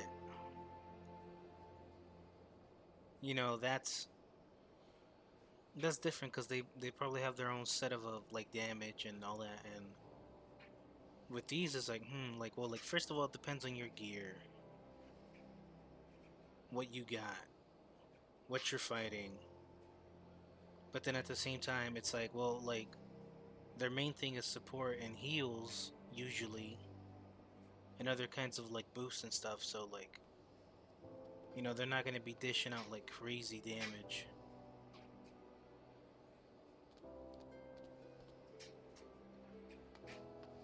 I don't know.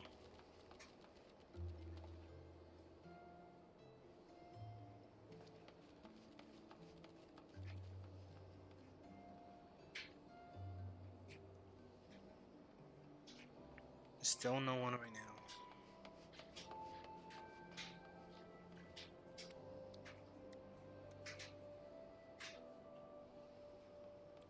We're just waiting on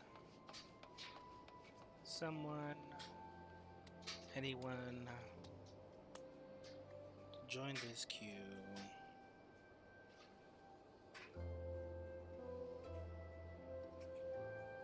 so I can do this mission.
Oh, finally. We got one. Let's go.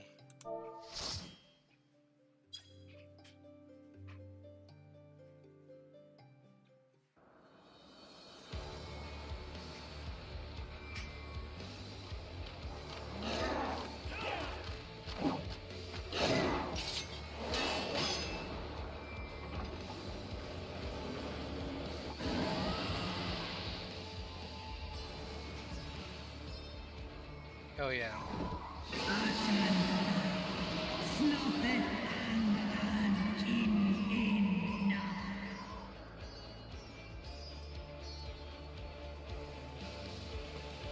Let's go.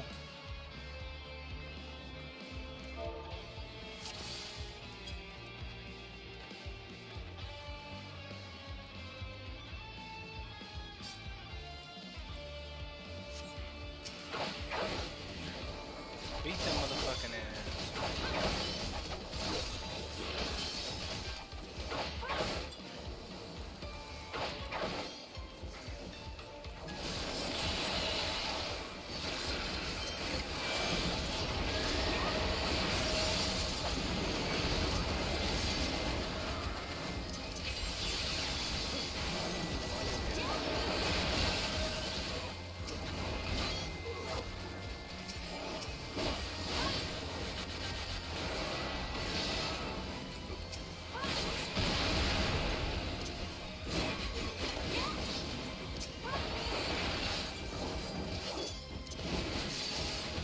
What the fuck is that? Oh, it's a fucking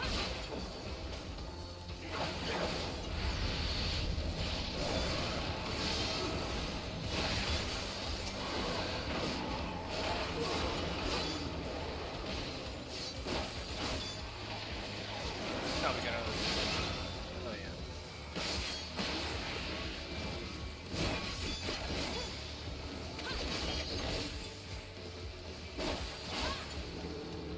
Good shit.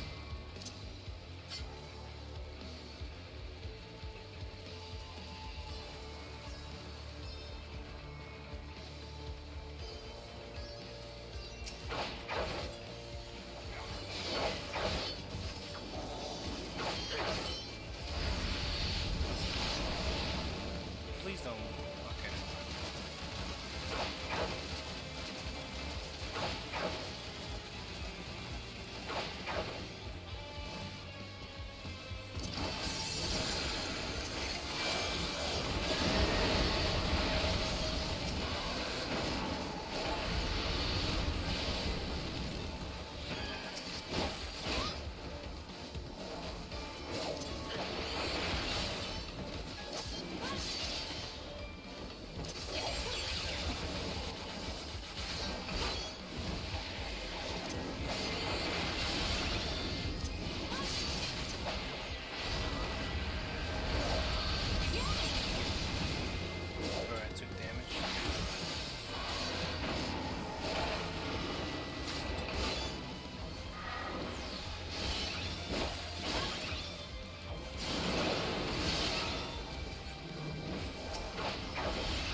It's boss time.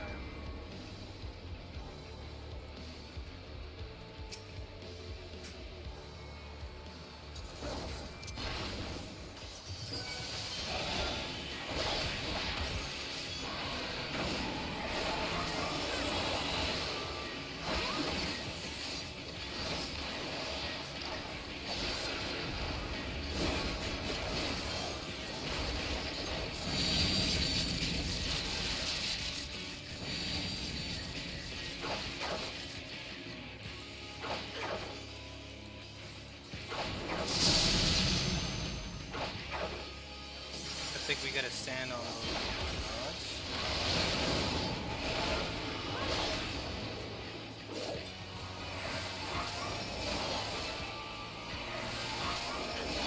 Fuck.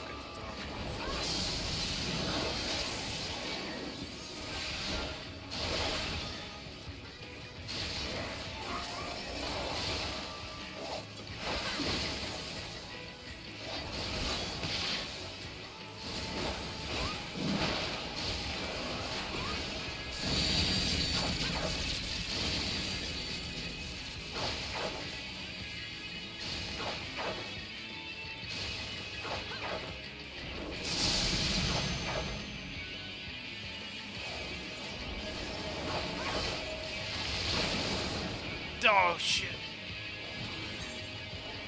I got fucked. Healer got fucked too.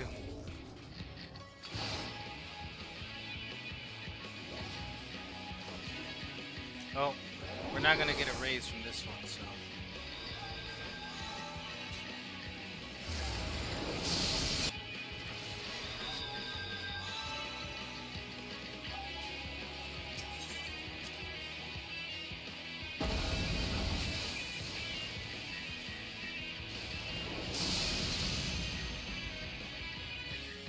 Wait, they got back in?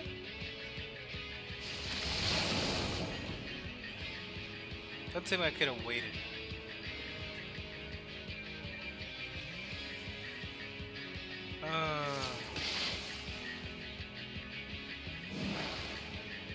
They're probably gonna kill it without me.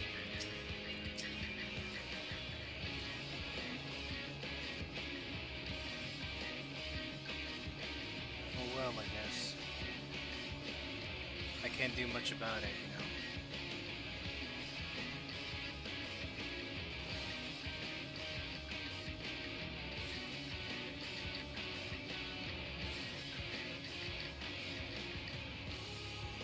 I was just trying to make sure that the healer didn't fucking die.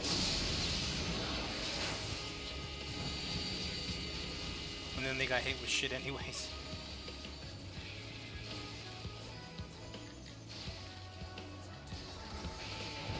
Ah, I see. You gotta go to the rods to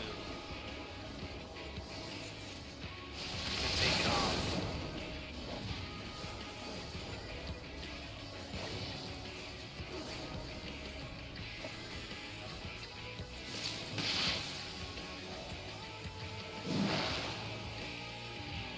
Me just there like watching.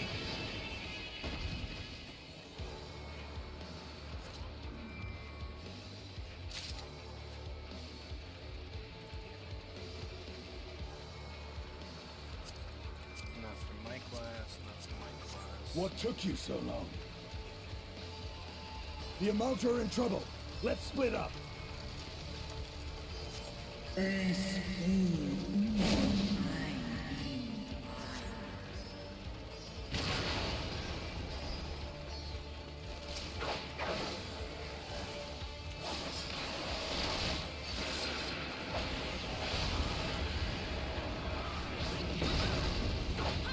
Ow.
Sounds weird. The game? Oh, no, you don't. I'll have to double check it here in a bit. Oh.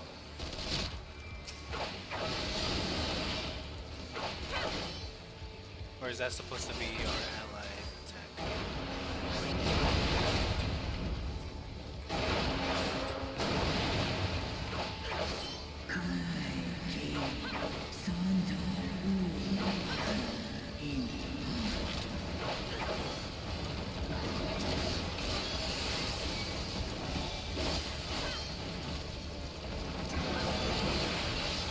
And your voice is super low? Huh.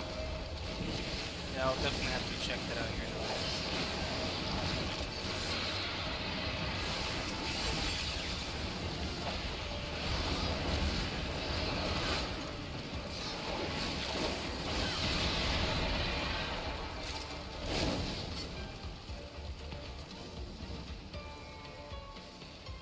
Yeah, I'll have to wait until after this shit's done.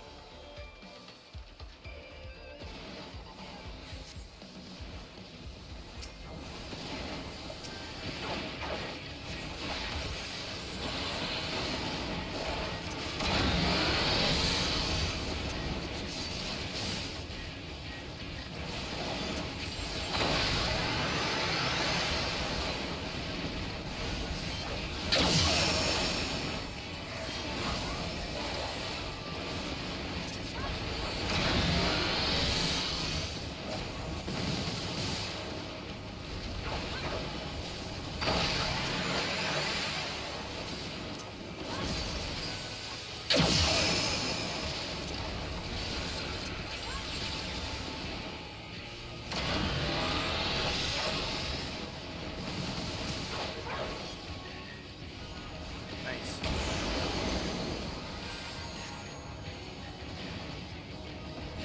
Yeah, nothing you could do. Banker Dungeon, by the way? Yeah, it's pretty fucking cool.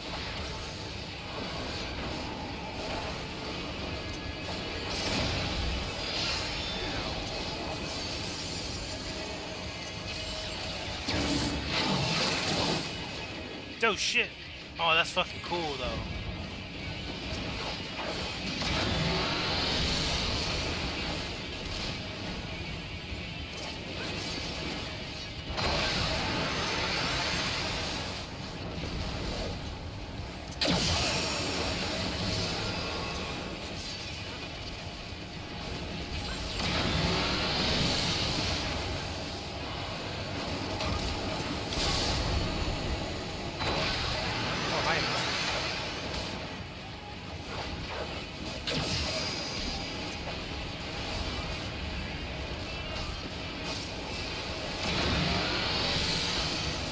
Ooh, those dudes got fucked up.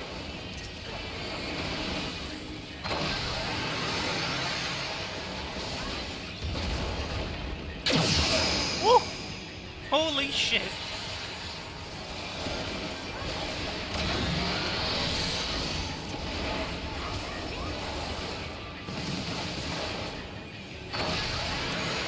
Yeah.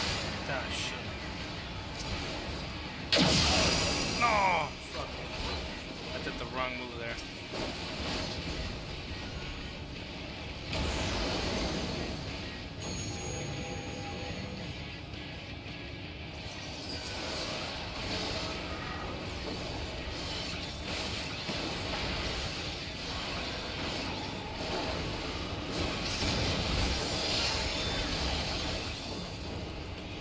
Not this time, mate.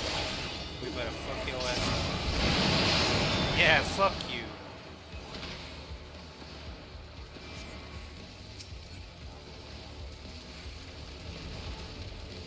Ooh, I could use this.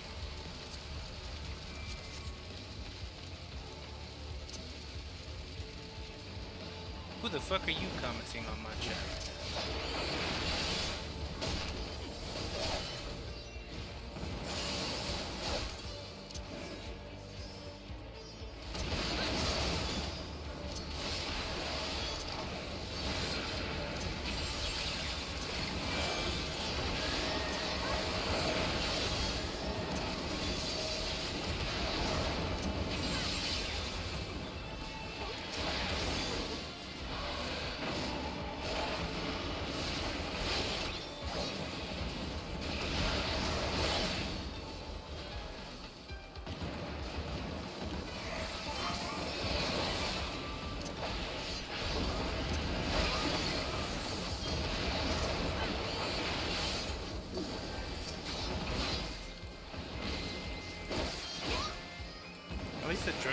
beast.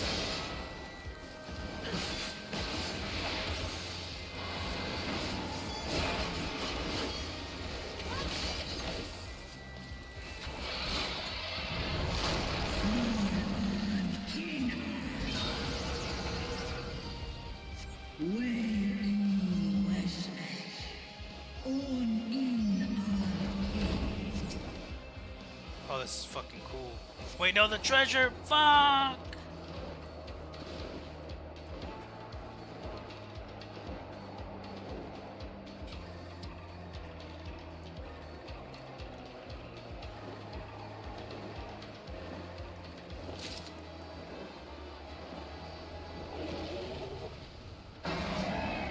Hell yeah.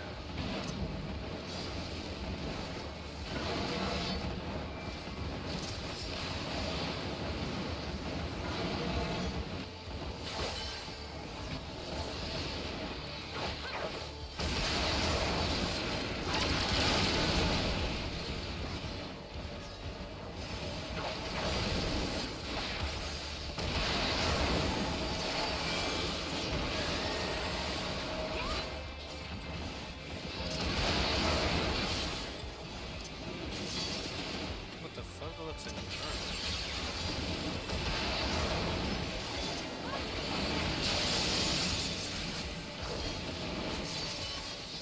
Fuck it, I'm taking it.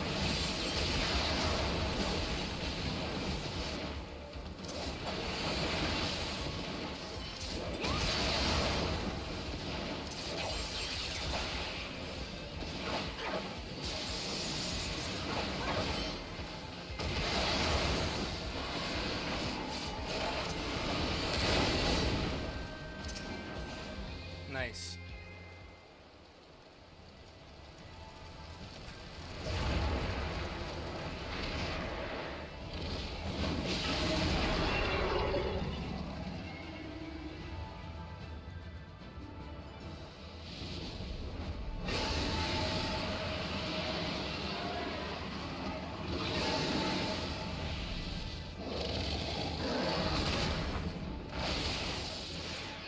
Yo, Estinian, fuck his ass up! Hell yeah.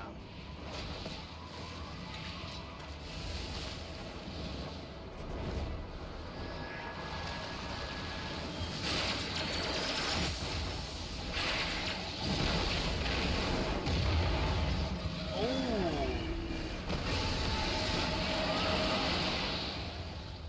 Damn.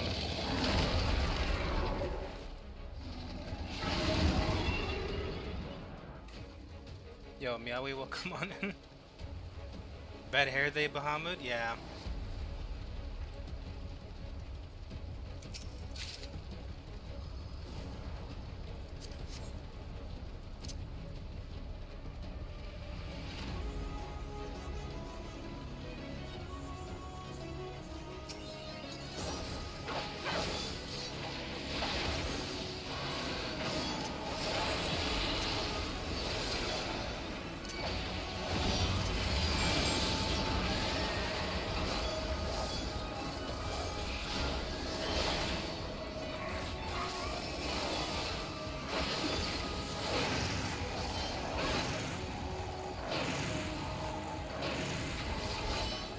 Interesting. We better fuck your dragon ass up.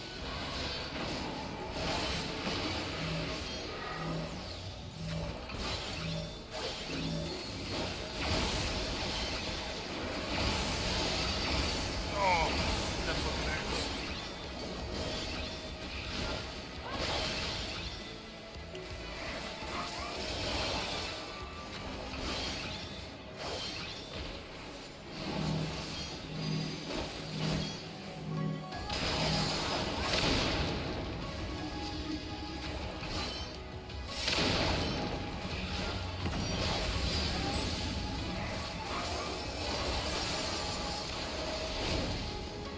Get back here!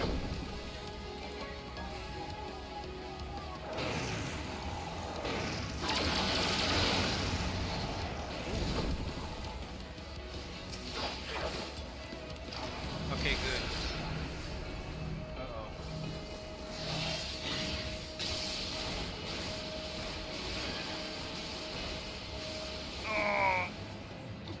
was I supposed to do there? Holy shit.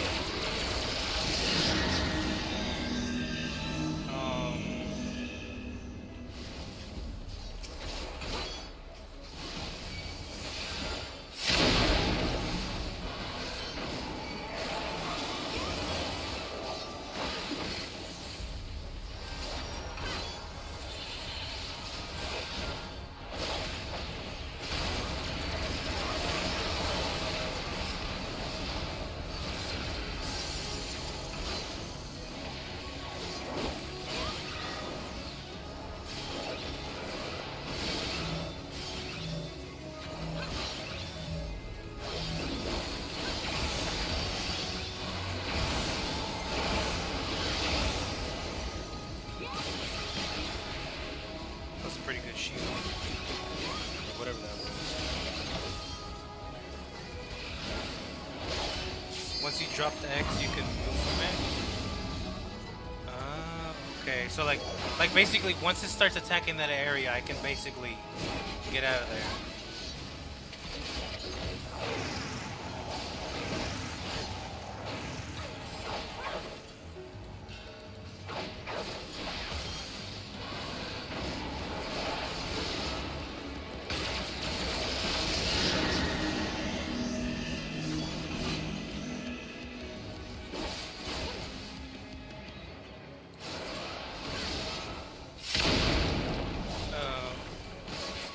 Okay, I see what it was.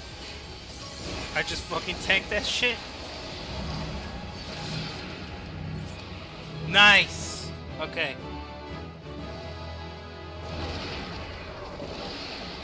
What was it? I died twice on this? Get out of here. Get out of here, you fake.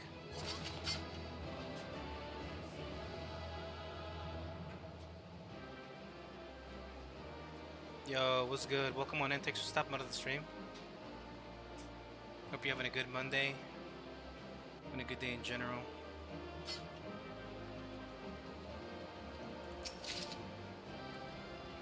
It's like the last treasure is mine. Let's see what we get for the cutscene. If we get a cutscene. Okay, we do. Good.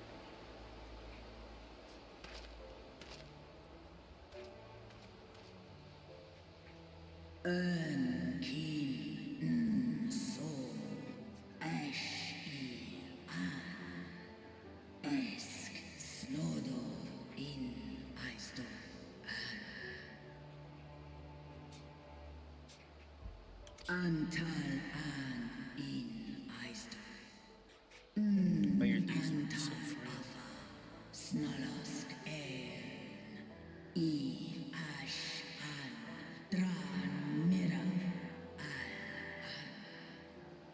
Hell yeah.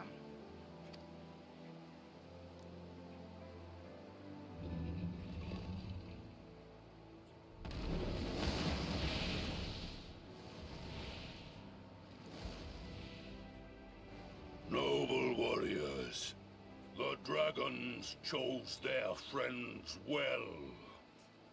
The fuck are you? Oh, okay. Long have our peoples waged war, but no more.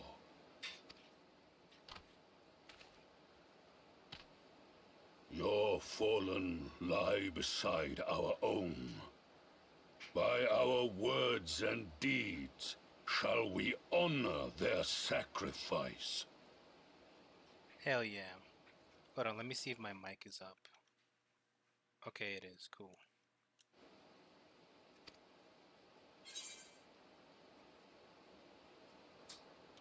We would be proud to call you allies.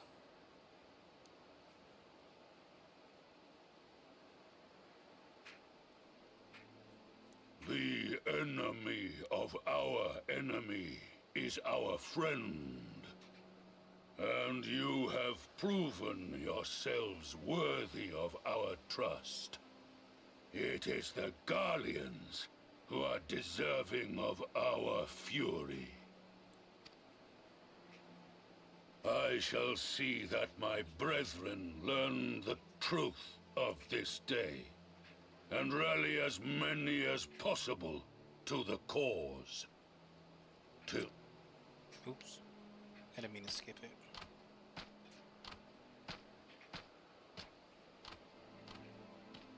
And thus did we make allies of the Amalja.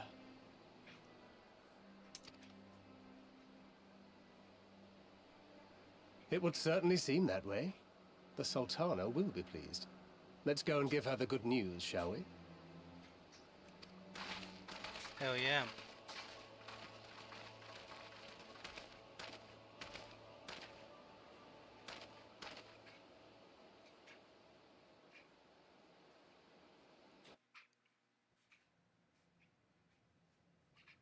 Sometime earlier inside the Paglethin Tower.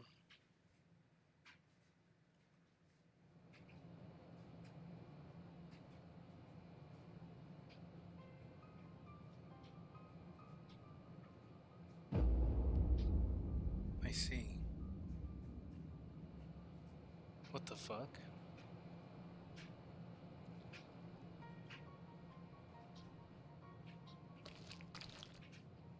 Ugh. What in Ralga's name happened here? That sound does not sound very nice. The gods only know. But you can bet these poor sods aren't here by choice.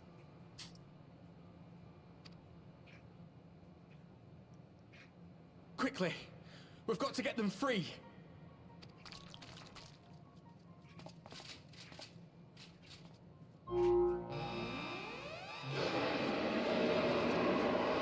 Get back!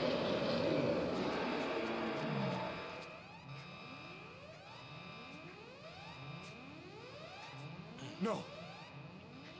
What have I done? What you do, mate? It's too late for them! We're leaving, now!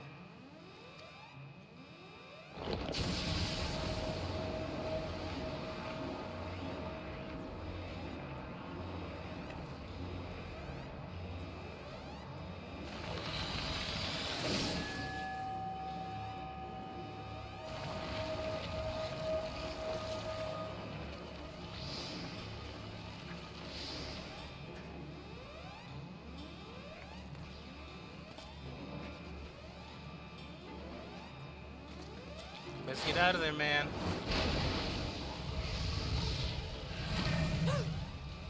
No! No! Don't you dare! We came together and we're leaving together!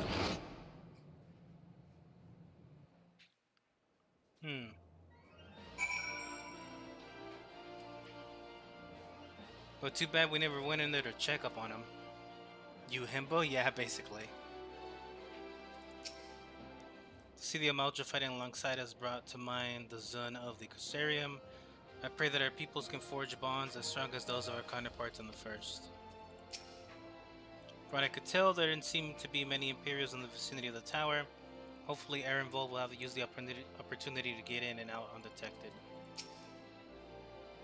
So the day is won, thanks in no small part to thy valor, the Telefori are far from defeated, yet be that as it may, 'tis only right that we rejoice in Lunar Bahamut's banishment unto the ether. It will take more than a single victory to wash away all the bad blood between men and the Amalja, but one has to start somewhere. Tiamat did all she promised and more this day, but I doubt she will be satisfied, nay, she will fight on in defense of her children, whosoever they may be. Will it be too much to hope that we have seen the last of Fandaniel? We have dealt with the schemes of telling blow this day, and that alone is cause to celebrate. Celebrate I will when we have received word of Erenvold's safe return.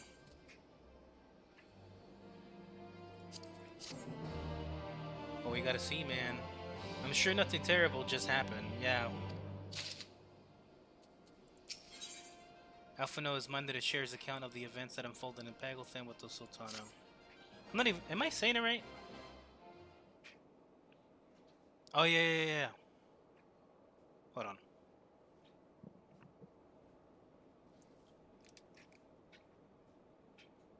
Okay, so that's good. I think something might have got moved earlier. Let me see.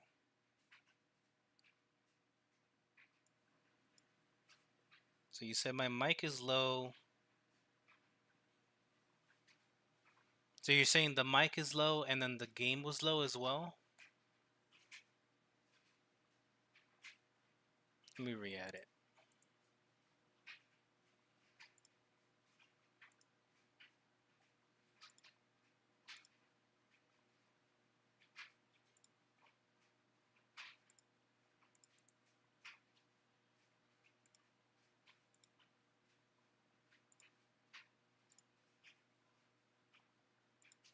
All is very quiet. Game sounds a bit weird. What about now? Is my voice still good or no? Is it better now?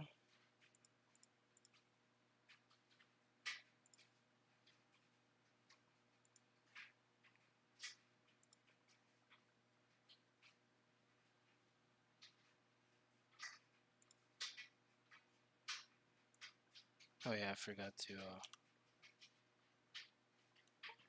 turn the recording off.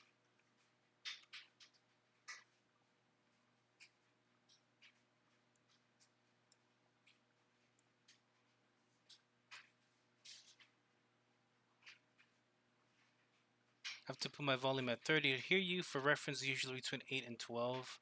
I'm not sure then, dude. I mean, does it sound better now? Because I know I haven't really... Let me check other Twitch channels.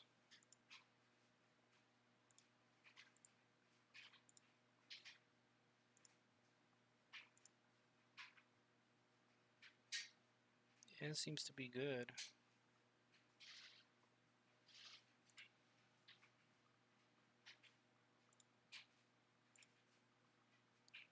I do have the gain boosted from last time. There we go. What about now? It should be better now. Way better. Or more louder, I guess.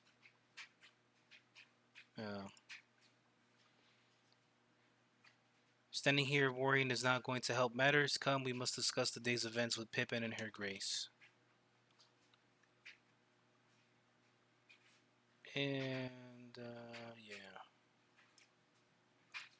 Brave Scions.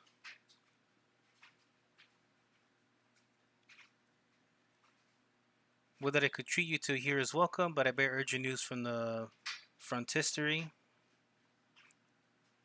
Your grace, whatever is the matter. As our troops withdrew from Pagothan, it's just me? Like, does it still sound bad? Sounds better now? Does the game sound fine?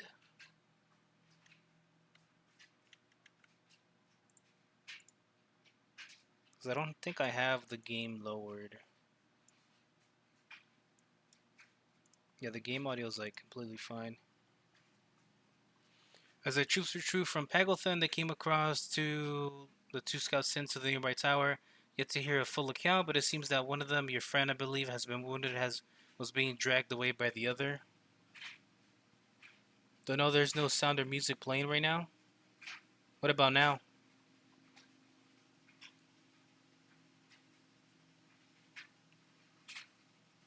Wait. Hold on. There we go. Okay.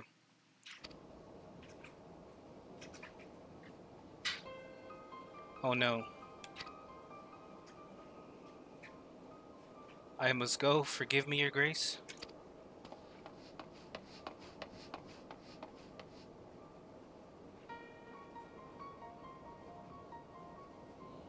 Can you tell us aught of Erenvold's condition, your grace, the wounded scout?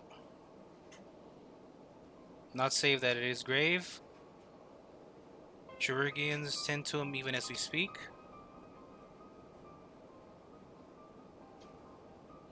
The infirm must be inundated with the wounded. If all of us go, we'll only get underfoot. Roxanne Estinian, would you mind going after Alpha now? He may need some support from someone other than me.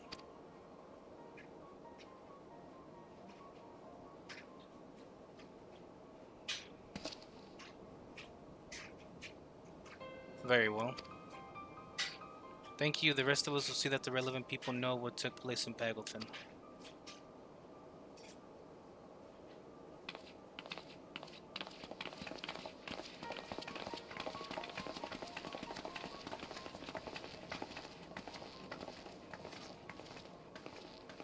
Come on then.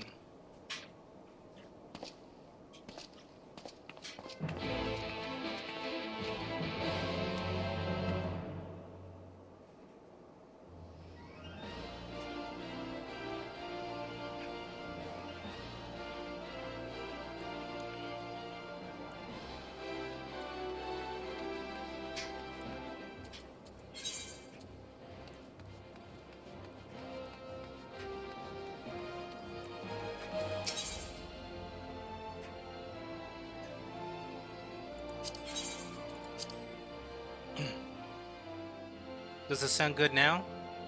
I can see the sound on the thing. Let me know if it's still low and I'll boost it.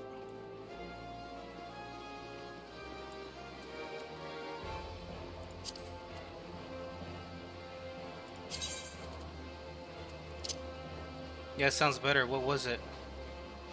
For my audio, I just raised up the gain on it, just on the filter, and then for the game, I just completely deleted the source and I re-added it, and then I forgot that I have to re-enable the audio capture.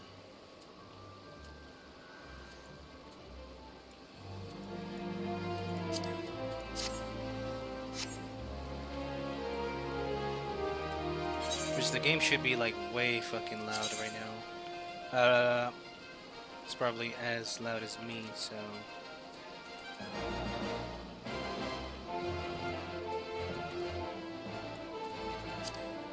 There you go. Yes, sometimes they'll fuck up and I gotta redo it.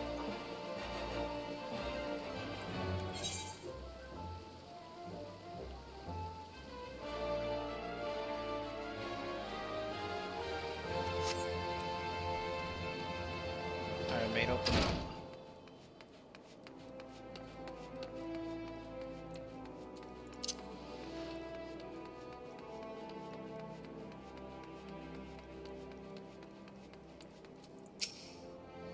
I take it Alphano is fond of Arenvald.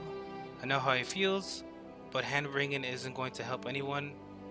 You had better have a word.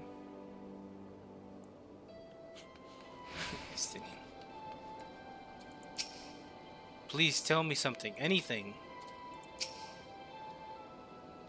Another one come to see the lad in silver armor. Master Damialia is attending to him as we speak. If you'd be so kind as to wait. What did Master Damialia say? Tell me his exact words.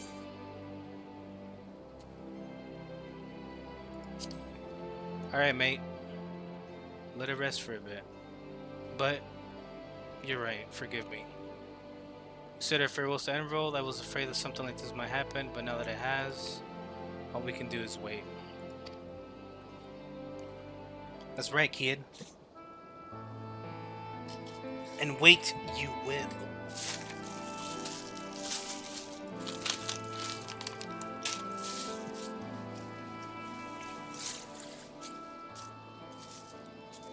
Fordola, have you been waiting here all this time? Fordola.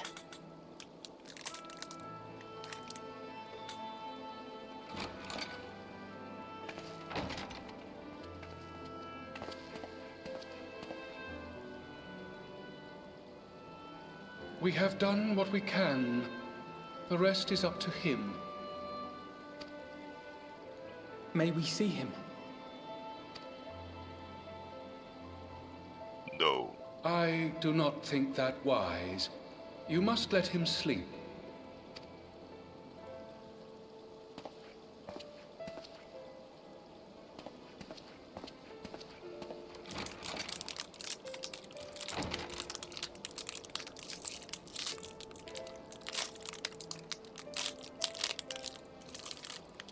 Thank you for bringing him back. He owes you his life.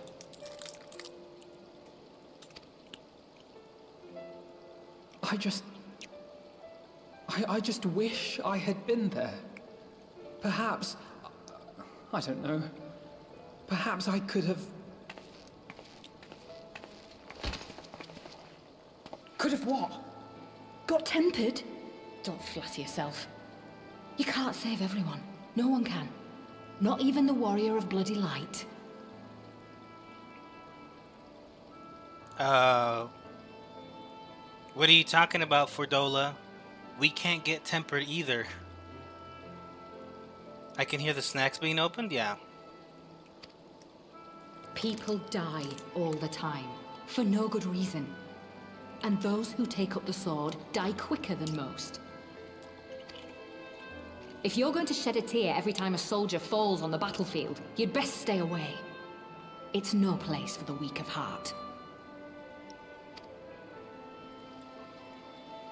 It may be that victory cannot be won without cost. But all life is precious, and I refuse to shrug at its loss.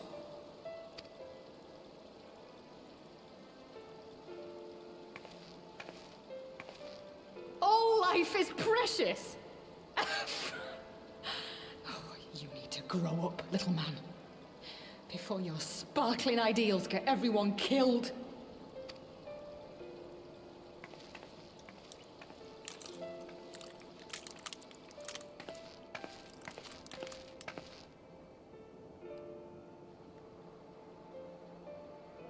You're right. He is idealistic. But the world has more than its fair share of realists, like you and me. Yo, Estinian. It's people like him who dare to dream that things could be better and make it happen against all the odds. They are the ones whose names live on forever. The heroes. Estinian, you fucking bastard. You're a hero too, man. The Don't make a battlefield's dude cry. littered with would-be heroes. At this rate, you lot'll be next. And what'll become of your precious dreams then?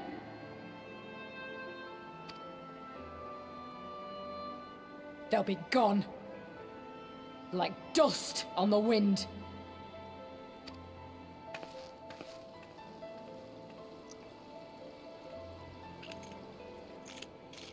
Dreams worth fighting for don't die so easily.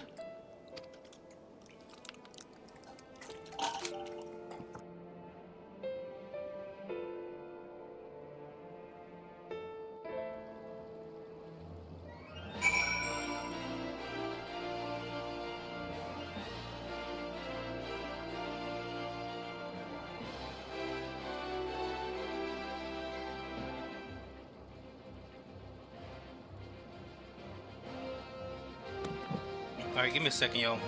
I'm gonna order some ice cream real quick.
Alright, my bad, y'all. I'm almost done.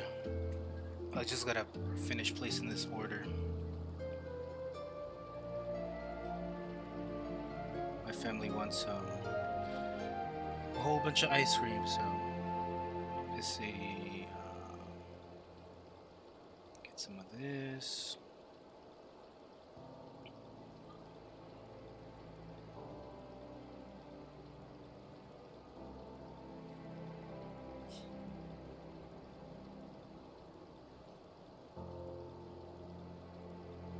You know what? I need to see if they could put whipped cream on my shit.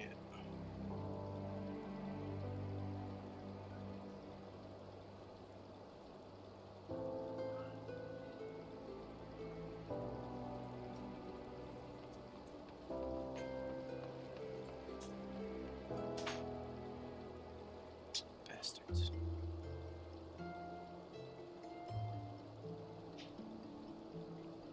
Okay, that's not bad. Thought it was gonna be super expensive.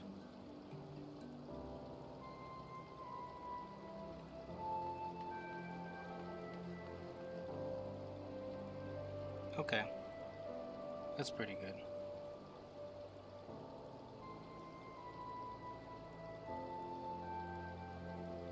Give me a second, y'all.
Alright, my bad. Okay.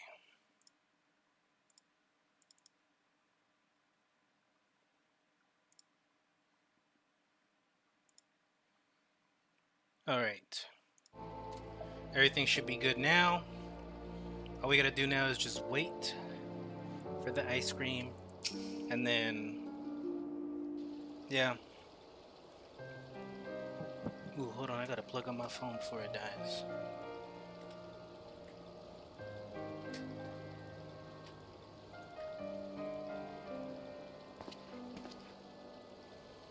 I know. There's nothing more I can do here. Come, let us rejoin the others. Ahem, Her Grace invites the Scions of the Seven Dawns to join her in the fragrant chamber. Your comrades have already arrived. Will the three of you be joining them? I know we will. Not sure about Estinian. Yeah. Yeah, I told my mom I was gonna get some ice cream. She said to get some today. So.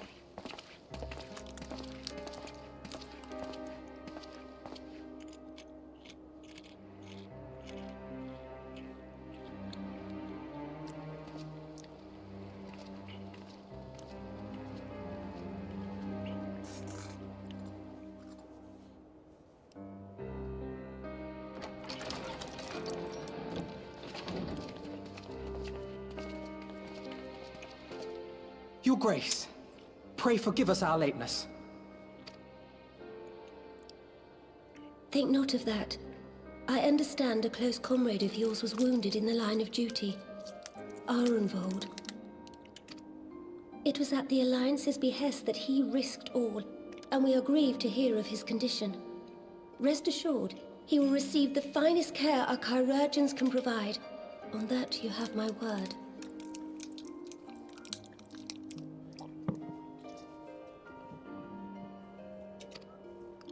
Now, we would share with you the findings of the mission.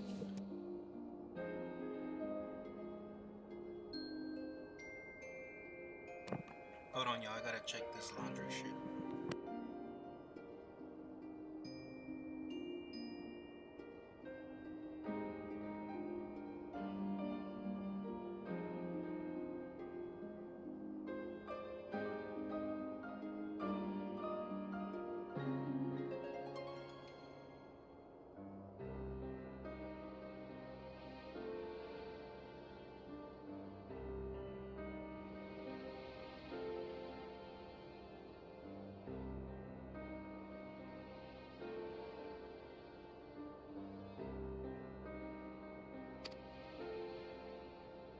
Pippin, pray relate to our guests the details of Fordola's account.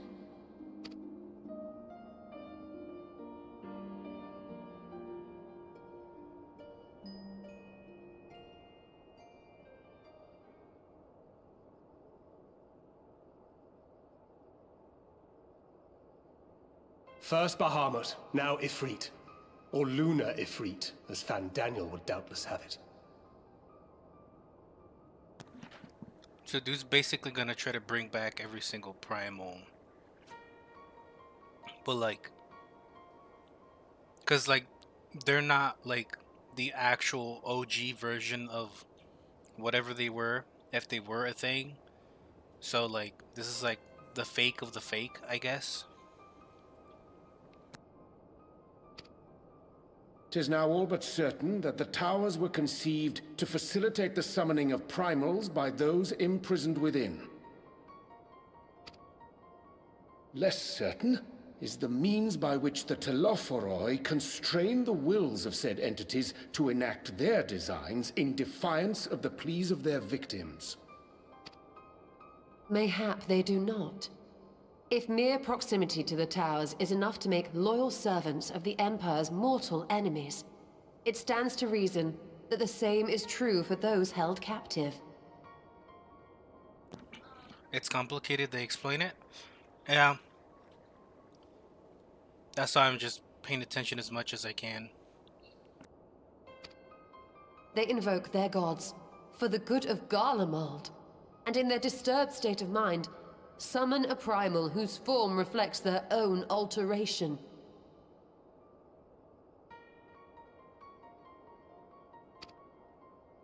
It all begins to make sense. Upon closer inspection, I realized that the towers bear a striking resemblance to a much larger structure which Urianger and I observed from afar during our visit to the Imperial capital. Assuming it too is capable of tempering those in its immediate vicinity, it would go some way to explain the swiftness with which the Telophoroi managed to rally so many Imperials to their cause.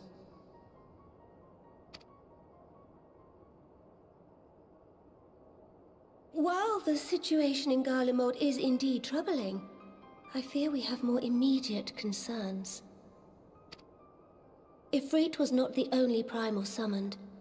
At approximately the same time, observers at several other towers bore witness to the emergence of further such entities.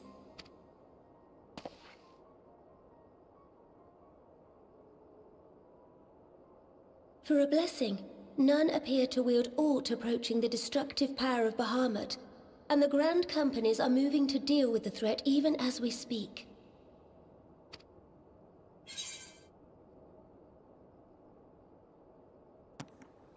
Exactly, my character having faced the primals time and time again, it's like, just tell me where. Tell me where.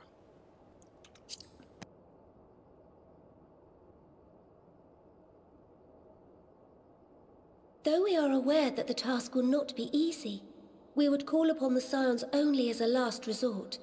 Pray, conserve your strength for now. After all, it was not so very long ago that you rid us of Bahamut. On which note, I am pleased to report that our talks with the Amalja have reached an agreeable conclusion. They have pledged their full support to our cause. We are the warrior, fuck your shit. Yeah. It is our hope that this historic agreement will encourage other tribes to join us at the negotiating table. and I know that I speak for all of the Allied leaders when I say that we will welcome them with open arms at such time as they do. Of course, this was only made possible by the feats of heroism performed at Pagltharn. Moreover, we shall not allow the sacrifices of those fallen in battle to have been made in vain. As hope leads to victory, shall victory lead to a new dawn for Eorzea. May these words ever be our guide, Your Grace.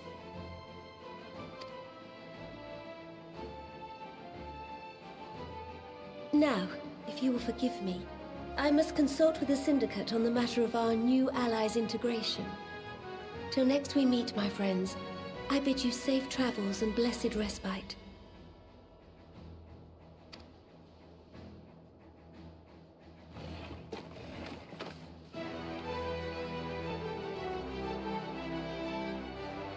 Not gonna lie, them walking away and jumping off the chair reminded me when I went to Walmart the other day with my bro. And my bro's like, "You want to do the self-checkout or you want to go to one of the lanes?" And I was like, whatever, let's go. We'll just load everything up and we'll have the cashier there just check us out. So he's like, cool. So we line up and we unpack everything. And then the lady's going through and scanning everything and putting it in bags. And I was over here looking at the lady like, I was like, huh, like I guess she must be like on her knees or something like that or whatever. It wasn't until as we were leaving that I got a good look at her. And I was like, oh shit. This girl's small as fuck. I was like, fucking hell. I obviously didn't say those exact words. I said something a little bit different. But I had told my bro, I was like, damn, bro, I thought she was just like not wanting to stand up properly or some shit. Fuck it up. Short girls deserve love too. I mean, yeah, I'm not saying they don't. You know? My ex is 4'9".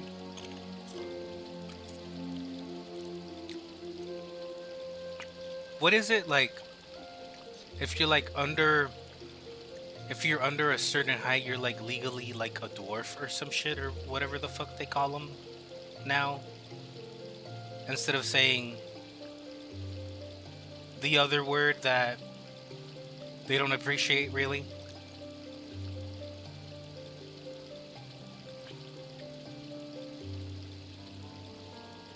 Hottest woman in the world.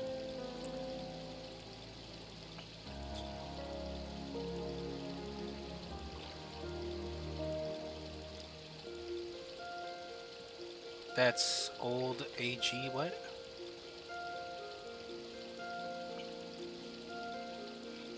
Oh, okay. Now you get tested as genetic markers. Oh, I see.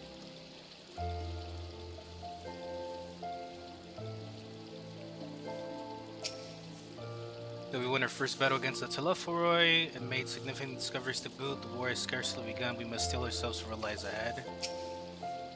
Even without the threat of tempering to contend with, the Grand Companies have quite a task on their hands. Regardless of Her Grace's protestations to the contrary, it may be best to dispatch a few of our own to assist the endeavor. Remind me to mention it to Tatsura, would you? The secrets of the towers thus laid bare. Our duty to prevent further abductions taken on new import. Fail in this, and our enemy shall punish our negligence with a plague of primals. Alphinaud knows only too well that sacrifices are an unavoidable part of conflict. But knowing something does not change how one feels about it. You yourself have shared adventures with Ironvold, have you not? Then I shall say no more. Amidst this great push for peace with the beast tribes, we would do well to remember that old prejudices yet remain. It is a delicate political dance, and I do not envy the Sultana her task, nor any alliance leader. If there is no reason to linger, I will take my leave.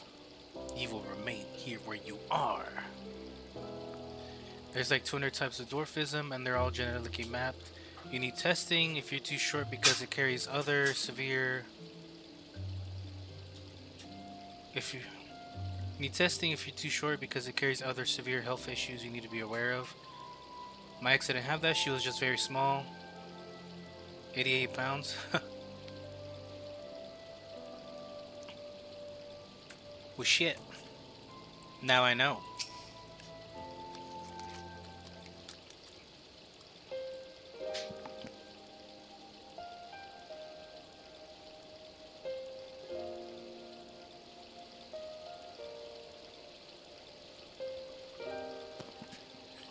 Right then, unless anyone has any objections, I think it's about time we return to the Rising Stones.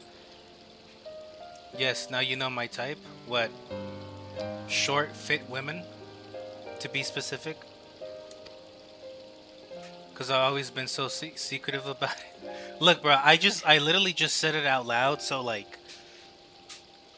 If this VOD remains up online and published, like... Anyone who watches this will know about it too. And that includes you, Alphano. And Roll is in good hands here.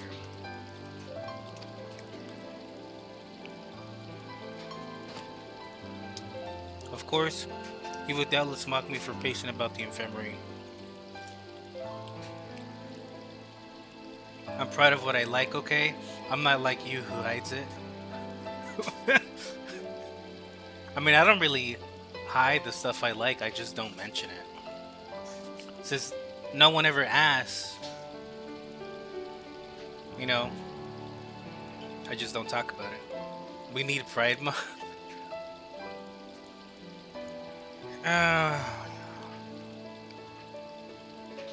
I'm not gonna comment on that specifically. Let us retire then, that we might regain our strength and readiness for the coming challenges. Okay, can we finally take a break though? If all are in agreement then, I shall let Crowd know to expect us. A hot bath and a hearty meal shouldn't be beyond arranging with the time available.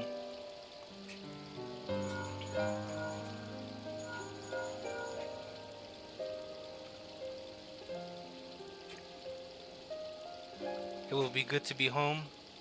I have some thinking to do.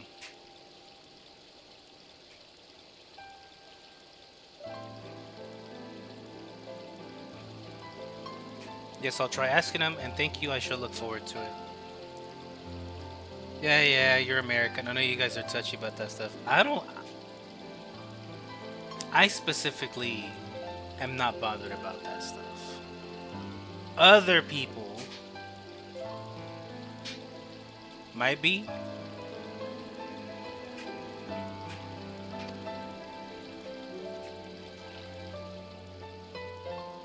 Our comrades eagerly await our return, and Crow in particular has few matters she is keen to discuss, one of which concerns you, Estinian. Believe it or not, you will join us, won't you? You will join us, won't you? You sure? Aren't you Texan? Yeah, I am Texan. And like most other people in Texas, I'm open-minded. Fine. Estinian's like, fine.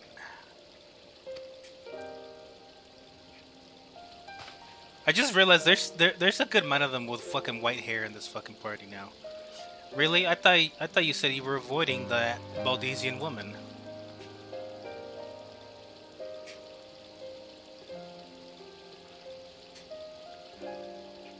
If I refused, she would only pursue me.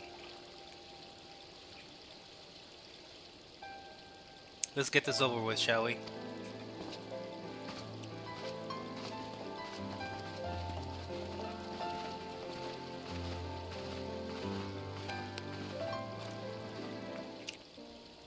Ooh. My order's on the way.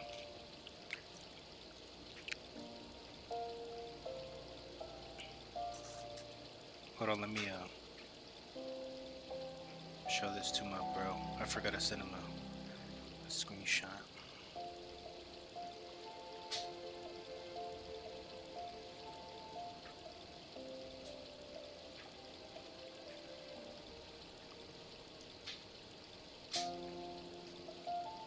Come on, man. It doesn't take that long to upload a picture to my damn fucking data.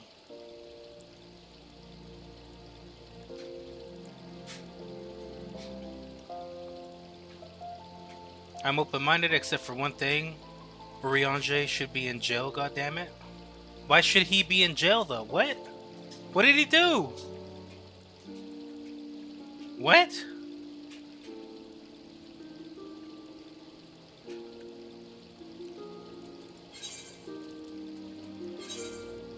Oh, yeah, he betrayed us twice. Exactly, yeah. I mean, yeah, on that, I agree with you.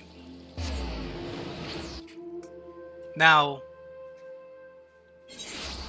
I'm trying to remember the second time, but I know the first time was with the OG Warriors of Darkness. The second time, I don't remember specifically.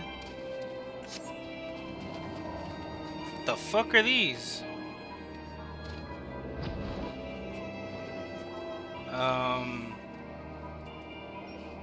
What did I...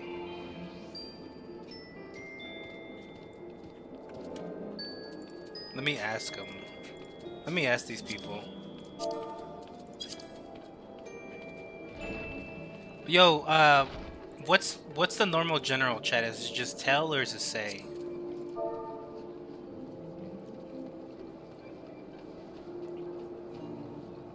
Say? Okay.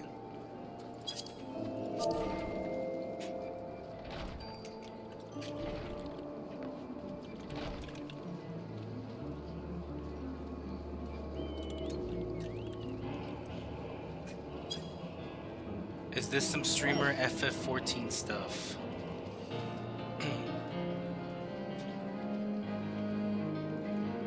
Welcoming party for a friend finishing Endwalker.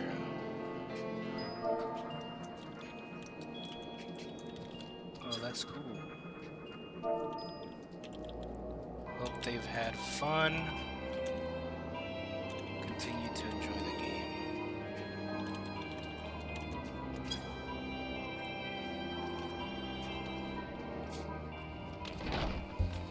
Tell his DM? Ah, okay. See? If you hadn't told me, I would not have known. Anyways, I need to stop eating these spicy chips because my ice cream's about to be here. Welcome back. I expect you must all be exhausted. Ere you take your rest, however, I would beg a moment of your time.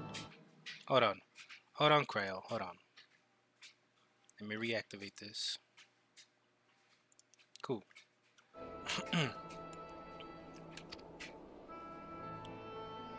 Thanks to Arenvold's selfless efforts, we may now be confident that we understand the function of the towers. But many questions remain regarding the reason for the summonings and what lurks behind the looming edifice in Garlemald. You eat oily food while playing? How do you protect your hand? I don't... If I have to eat, I usually just go on break. That being said, I usually don't like eating on stream, and I make sure I eat before or after. So that way, I don't get none of my stuff like sticky or oily or whatever the fuck.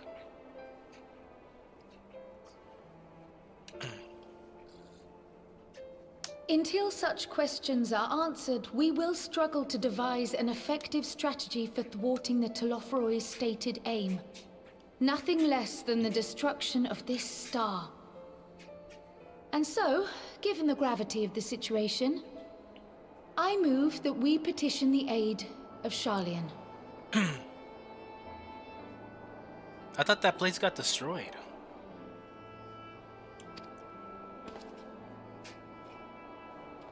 It is possible the ancient knowledge preserved within our archives may hide a clue to our enemy's methods.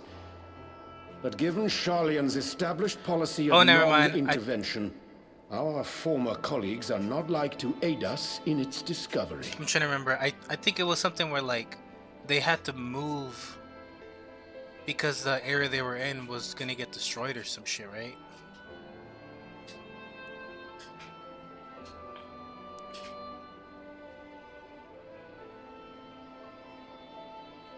New Charlian was abandoned? Ah, okay.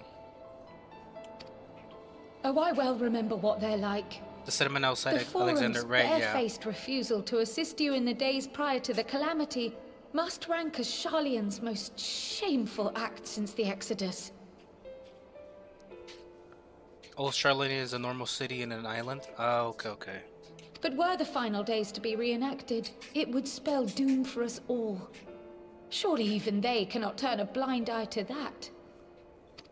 I trust we are all of the same mind on this matter.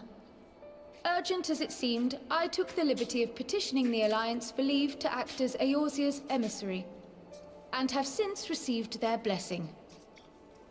The tattoo the Scions have, that's the mark of people who have finished Charlian University. Oh, okay. Yeah, I remember them mentioning it here and there. I just didn't remember about like the original place. Anyways, give me a second, y'all. Let me check out this stuff.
God damn it, I'm fucking muted. Yeah. I'm gonna leave my ice cream for later, but yeah. I think they might have fucked up my order, so I'm gonna take a picture of my stuff later, because it's back in the freezer, getting cold again. If they did fuck it up, I'm gonna fucking tell them so I can get a refund on that shit. I presume your role as a student of Baldessian will carry some weight with the Forum? One can but hope. If truth be told, our organization has been a shadow of its former self ever since the disappearance of the Isle of Val. But the name does still retain some degree of prestige. I only pray it will be enough. Yeah, I mean, I can't really do anything about it. It would have been fine if I went to go pick it up myself, but I didn't really want to drive, or have my family drive for it either. If there are no objections, I shall depart for Charlian at once. But before I do, I should also mention the other matter to which I would devote some time during my stay. After hearing what transpired in the first, I began to question the true nature of Heidelin's blessing. A topic I have discussed at some length with Y'shtola. We were wondering, when was the last time Heidelin spoke to you directly? Forever ago?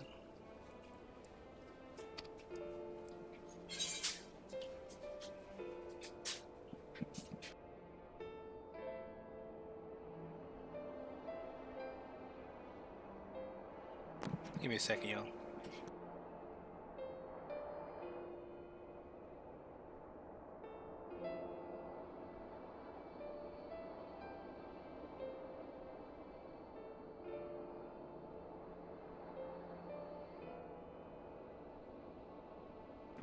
Near the end of the Dragon Song War. Yeah, because besides that, I don't remember her talking about it, like, whatsoever. Or, I don't remember Heidelin coming in to talk to us after that.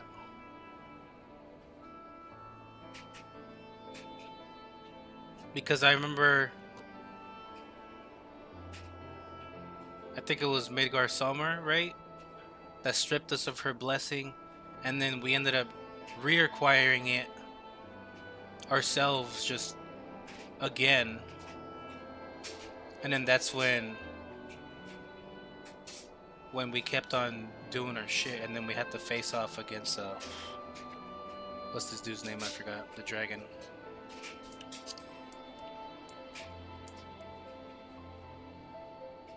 When you regained her blessing, was it not? But never since. Not in all your time in the First, when you faced the Unsundered, the very heart of Zodiark. History shows us that Heidelin is able to awaken the echo in her chosen, convey her will directly, and grant the blessing of light. To our knowledge, however, she has not sought to intervene in man's affairs for some considerable time.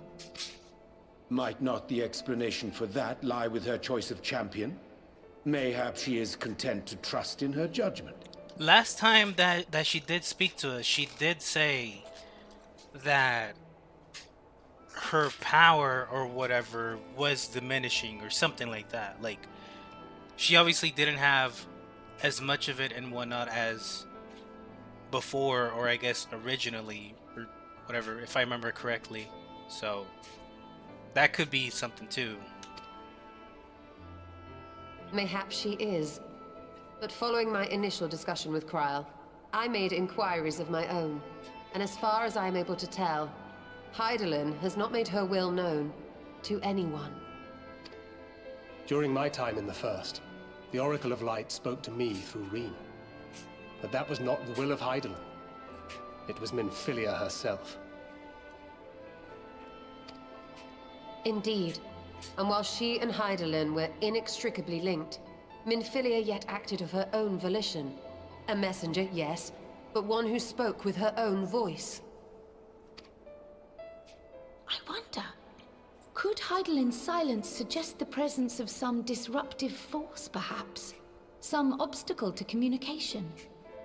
While I share Urianger's high opinion of your conduct, I see no reason why she would deny you her guidance altogether. Well, according to my friend here watching, they don't really like Heidelin anyways, so as he would probably say, Heidelin can go kick rocks. Then again, who am I to say? The fact is, we simply don't know.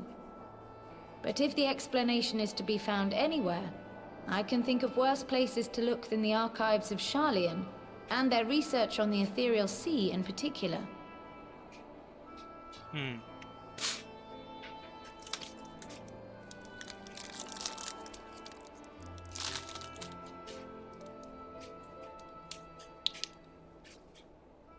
Resolved though I am to go, believe me when I say that I take no pleasure in the thought of leaving you a member short. Now, of all times.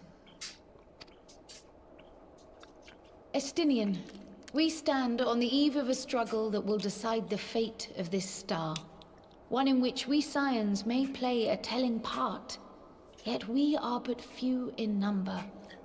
Bro, if Estinian joins, Oh my god. Like, I had mentioned it before the other day. I was like, Estinian's basically like an honorary member at this point. But if my boy joins, it's over. It's over for all who stand against us. And so I must ask you again. Will you join us?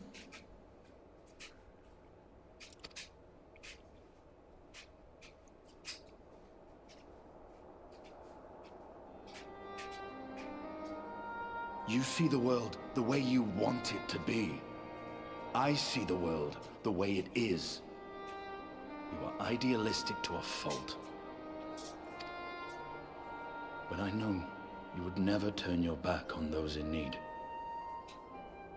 Never close your eyes to their suffering. And somehow, your deeds lend truth to your words, giving the lie to my doubts in so doing. I have seen others draw strength from your belief. In Ishgard, in Alamigo, you inspired them to stand up and fight. To win, no less. And even when you lost those you held dear, you carried their spirit with you and made their memory your guiding light. The burden of so many hopes and dreams would be too heavy for most to bear. But you bear it willingly, as you have shown me. Some dreams are too important to let go. If you have need of my strength, it's yours. After all you've done, how could I refuse? Let's go! Let's go! Let's go! That's what I'm talking about. Thank you, Estinian. Whatever challenges await us, I shall not falter. You have my word.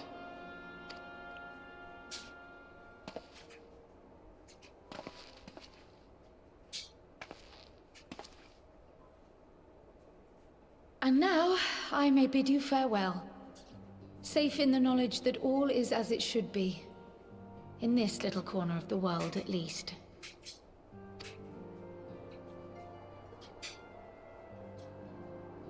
You will be sorely missed. Tread warily in Sharlayan, and do try not to let the Forum embroil you in their politics. A forlorn hope, I know, given the individuals involved. I shall do my very best.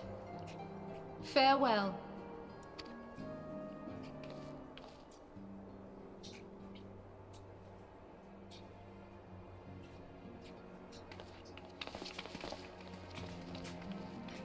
For a second, I thought she was gonna run up to hug my character. I was like, oh, what?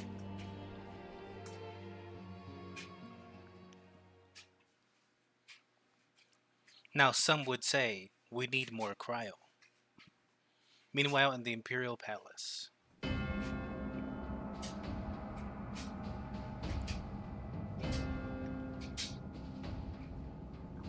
Oh, I see. Oh, he's choosing a new weapon.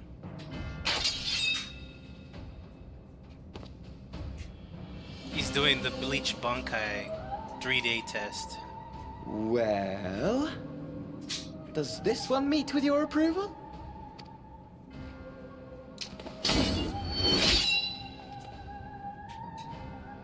Apparently not. Or could it be that you're still upset about the dragons? Hey Camellia, welcome on in. Thanks for stopping by the stream. You are unwise to remind me of so costly a failure.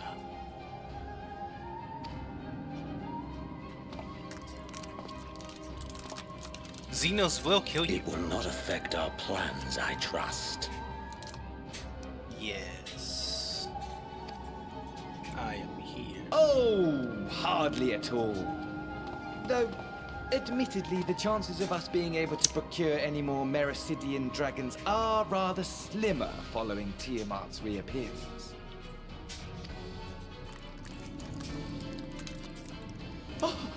But the seeds have been sown, my lord. We have only to wait for them to quicken.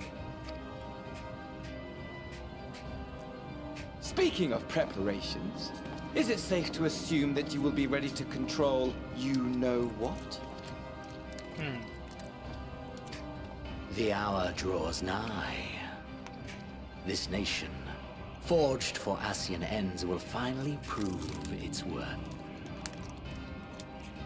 Yes.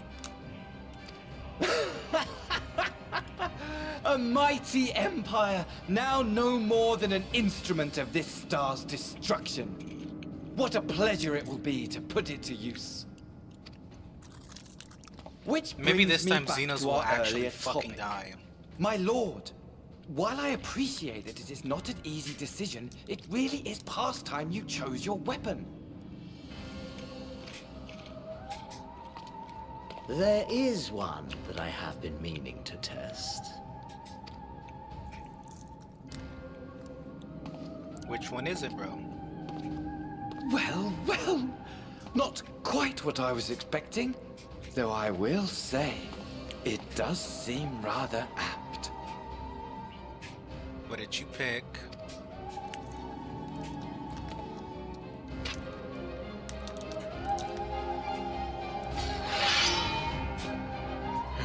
Okay.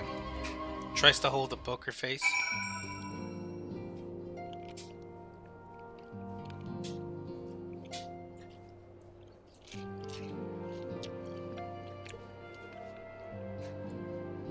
He picked an accordion.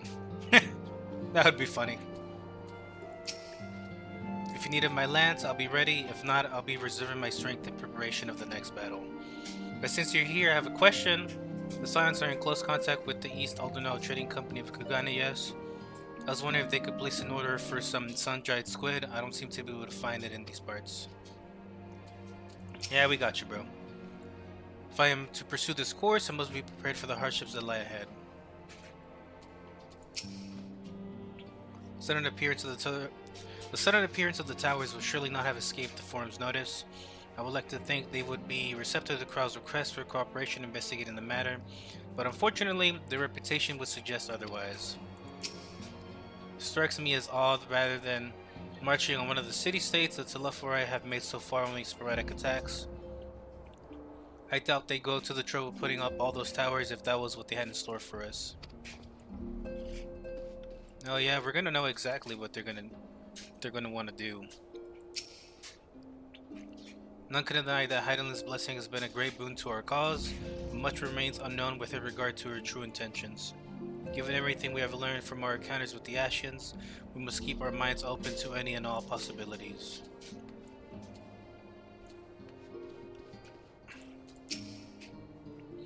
Though we know not the full extent of Telefori's schemes, preventing further abductions must take precedence above all else. Furtherein lieth the key to depriving our enemy of his most potent weapon, the summoning. Amidst all the fighting, it's easy to forget what we've achieved, isn't it? I mean, we cured Tiamat. Tiamat, for heaven's sake. You will tell me if I become You will tell me if I become insufferably smug, won't you? Because the way things are going, it feels like a definite possibility. I'm pretty sure your brother's gonna be the one to tell you something about that. It looks like I'm gonna have a few busy moons, not that they ever seem to be anything but. Thancred's got me dispatching troops to every corner of the realm, which is not to say I don't trust the Alliance, because I do, but when it comes to putting down primals, nobody does it better than us. Well, than you lot, more accurately. You won't catch me trading blows with the primal in the near future. But for every fell fiend you vanquish, there's countless meals to arrange, baths to fill, sheets to wash, stores to replenish, and the list goes on. Which is where I come in, and gladly, mind you, it's the least I can do to support the Scions who risk life and limb, like poor Arenvald.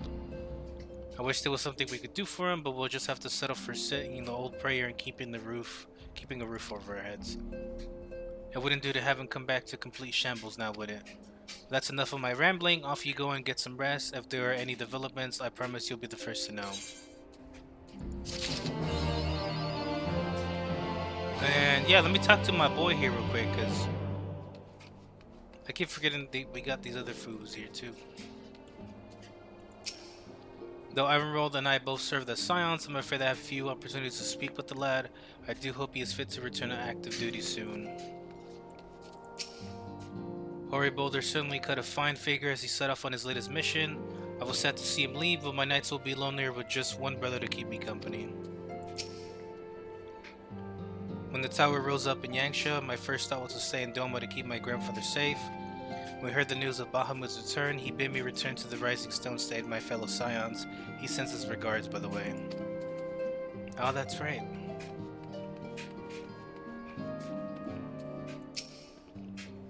Alisei has been teaching me how to cure tempering using a porksy. I must say the thought of being in such close proximity to one of the afflicted is rather daunting. We send Coltonet and the others to be our eyes and ears in the field. Wherever the Telophori appear next, we will be the first among to know. Not gonna lie, I will admit, having the ninjas and the kunoichis from Doma, from Stormblood, like doing like recon and shit was like so fucking good. Like just them showing up and being like, hey, we've been here the whole time and this is what we know. And also we also heard of all these other things too, if you have any questions about that. And I was like fuck yeah, hell yeah. And last but not least, Rio.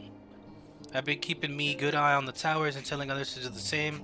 Of course, I don't mean just us Scions. I've got a whole network of scouts to keep me informed. That's what I like to hear, mate. Alright. Alisei can tell you're itching to take the fight to the Telophori. Exactly. I'm itching.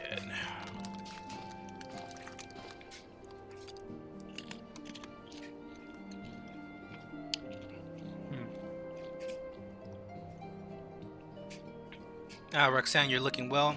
I take it you managed to squeeze in some rest. If you came hoping for tidings from Cryo, I'm afraid we're still waiting. But we do have some modest scraps of news to share. I would reform for Dola's Wolf Squadron and use the Kunoichis too. Yeah. Scraps, she says. Lunar primals have been popping up all over the place, but the Alliance has this situation well in hand, thanks in no small part to Aubrey Boulder and the others. But also push Limsa to use their ships? Exactly. Like, what good is it that you have, like, probably, like, the base naval military in the world, right? And you're not doing shit with it. Like, at least do some, like fucking, like, ocean-based, like, raids or some shit. You know? I don't know, like, I'm pretty sure they have, like, magical cannons and shit like that. Or whatever. Meanwhile, talks with the Beast Scribes are going even better than expected. Encouraged by Oldal's progress with the Amalja, Gridania has opened negotiations with the Ixal, believe it or not. All of which is obviously very encouraging, but with the Telophori still out there, it's not as we can afford to lower our guard. They do, but what would you use the cannons on? I don't fucking know, bro. Like, if they have good range on, like, a cannon that could be augmented by magic, like... shit, I'd use it to like bombard areas from afar, like from like the ocean or something, close by or something. I don't know, something like that.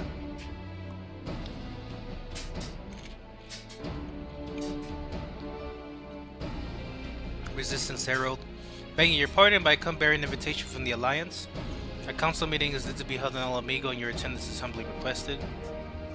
I was just talking about the Alliance. May I ask what's on the agenda?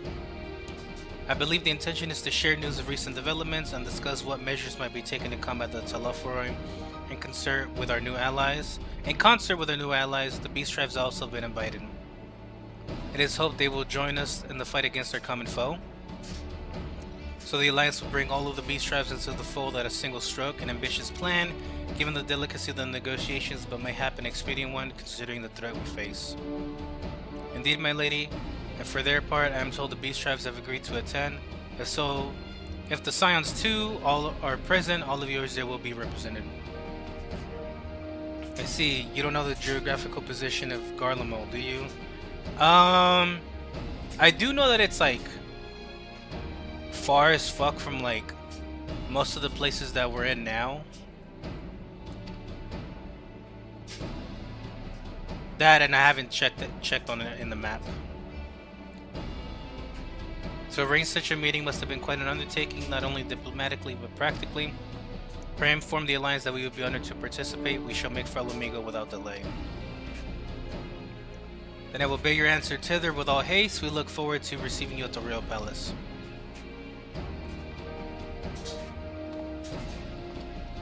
All amigos. Well, now that we accepted the invitation, who exactly is going to attend? I move that you and Isola lead our contingent. Given how long you have worked to end summoning, it's only right that you be present for what promises to be a historic moment.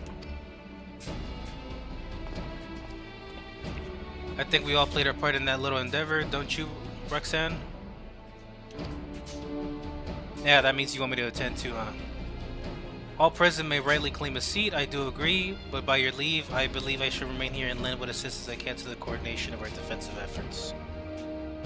I'm not coming either. Americ will be there, and I'd rather not be interrogated. Come on, bro. Very well then, while those with a mind to hold the fort get on with holding it, I suggest the rest of us make Fralomigo, shall we? Fucking Estinian. I like how he's just straight up, he's like, nah, bro, he's gonna keep asking me a whole bunch of shit. I don't wanna go, man. Well, why didn't you want to go, bro? Don't worry, I have no plans to return to roaming in your absence. I know you'd only chase me if I did. That's right.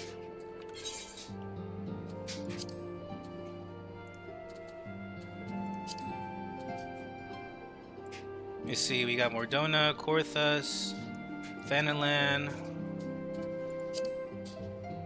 Yeah, here we go. Okay, yeah, so Lenosha's like over here. We're currently here.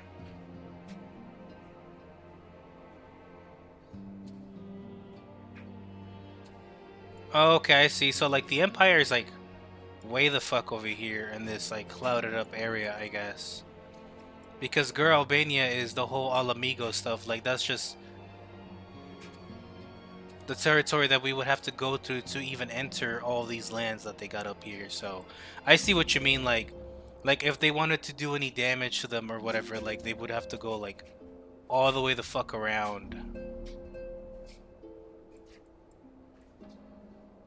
Yeah, it's like right here, some shit. Because of Doma and all that over here.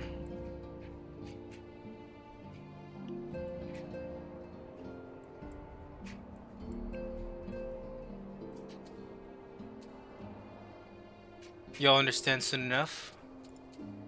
We'll see.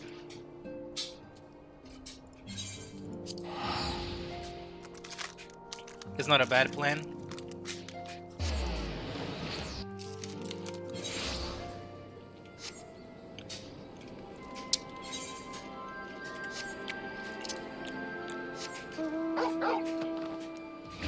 But I can't fly here? Hold on. What is this?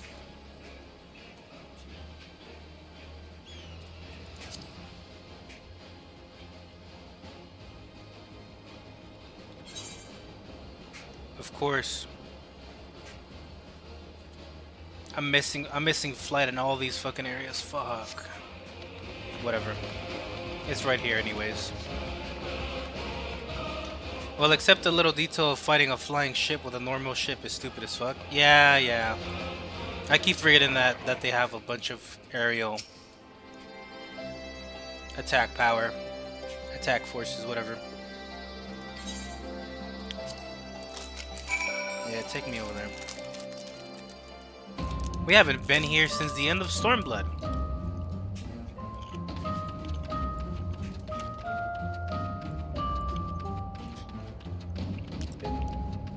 Yo, it's Gaius!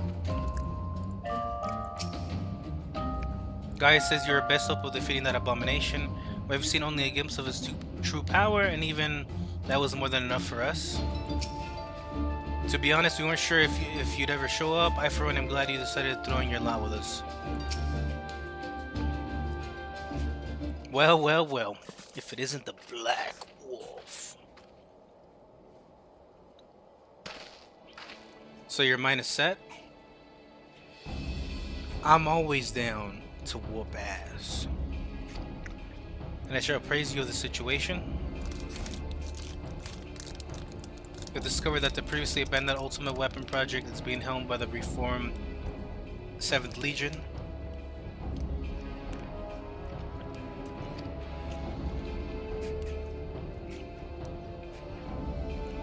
They have already succeeded in producing several prototypes, one of which is set to be deployed in the Eorzean front, is named the Ruby Weapon. Severa and I were able to get within its striking distance during one of its test runs and made an attempt to destroy it.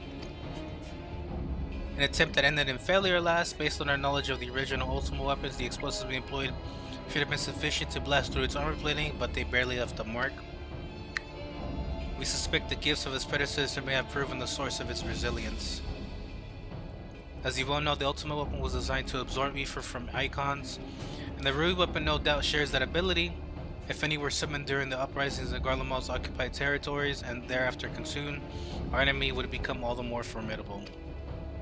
But its near impenetrable armor was only the beginning of our troubles. It fought back with whip-like claws that can be extended and contracted at will. In the face of such opposition, we were forced to withdraw. Did you play the Sorrow of Warlight quest? I don't think I did.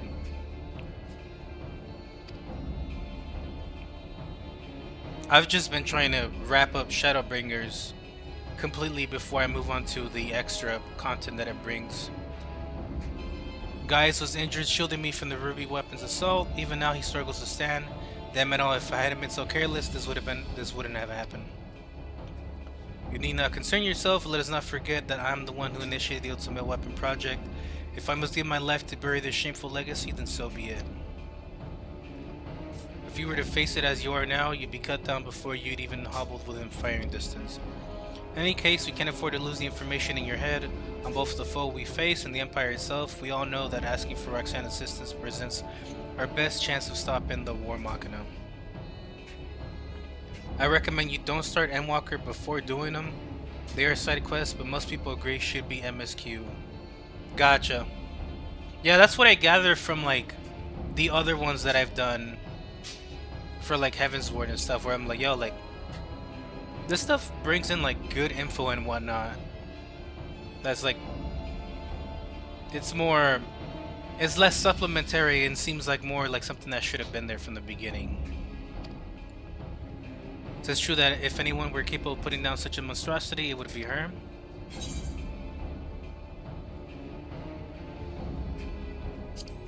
I have no right to ask this of you. Will you lend us your strength?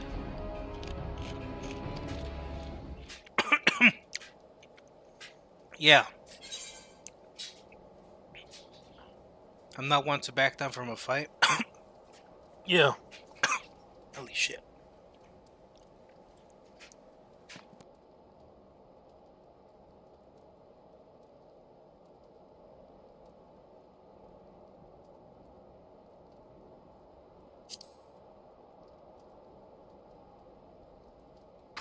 Streamer's dying. I'm good. Almost had this Cheeto go down the wrong fucking pipe. You have my thanks. In mind, though, I must impress upon you the urgency of our situation. We have received word that the Empire is preparing to advance on the Gimlet Dark. That is where we will intercept them. If our fears are proven correct, the Ruby weapon will be among the hosts. The Ruby weapon will be among their hosts. Should it break through our lines, there is no telling the devastation it will wreak. Make no mistake, the very survival of Eorzea hangs in the balance. Once you have steeled yourself for the battle ahead, your escort will lead the way.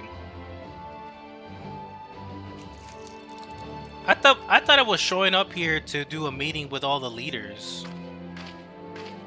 I guess I'm just gonna go straight to battle then.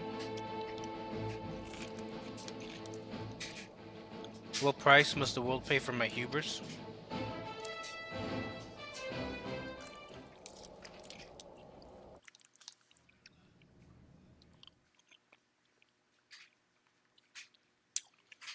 Was shown while earlier in the Garland occupied city of Warlit's Magitech installation.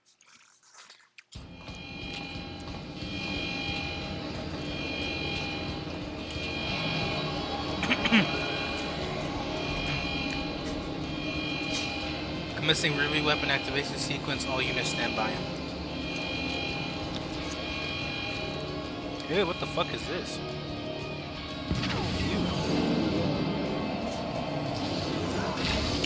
Initiating synthetic oversight system. Uh-oh. Synthetic oversight. Fusion successful, no sense of compatibility. Awaiting your signal. Ruby weapon codename Darkness ready for launch. Gutsy female voice.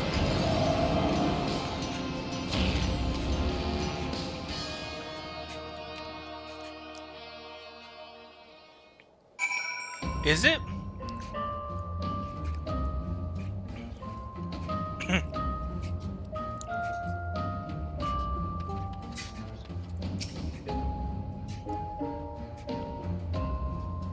Veldolin has briefed me on our mission. I'm to take you as far to the expected point of contact with the Ruby weapon. Once we arrive, the rest is up to you, I'm afraid. Cinder Drift not accessible.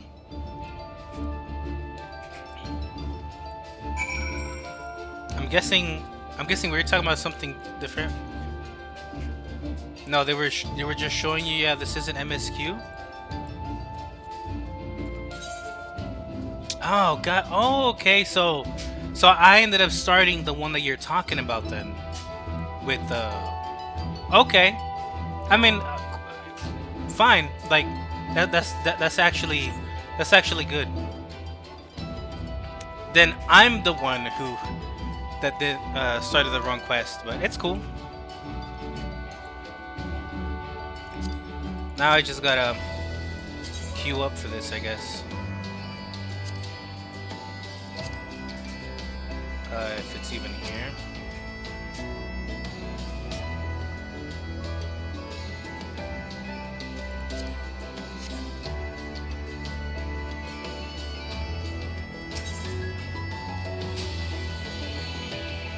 I see.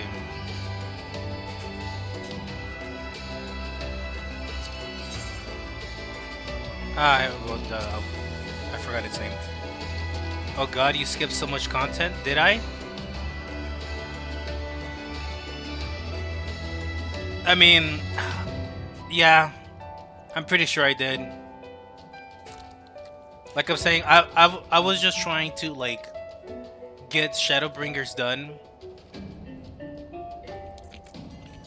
Like, not like blitzing through it, but you know, just going through it, the story and the cutscenes, and just sticking with it. Because I wasn't sure if the side content was gonna derail me, or if it was gonna link up with it or not.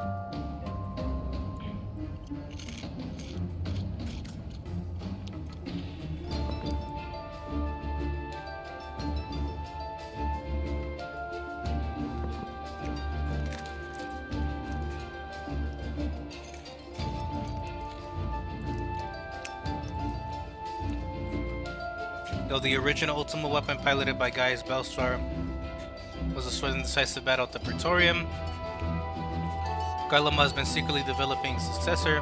Now this diabolical melding of Elagan and Garland technology has been deployed to annihilate those who would oppose the Empire. At behest of none other than Gaius Belstar himself, he crossed the scorched battlefield of the Gimlet Dark to halt this crimson menace before it lays waste to Eorzea.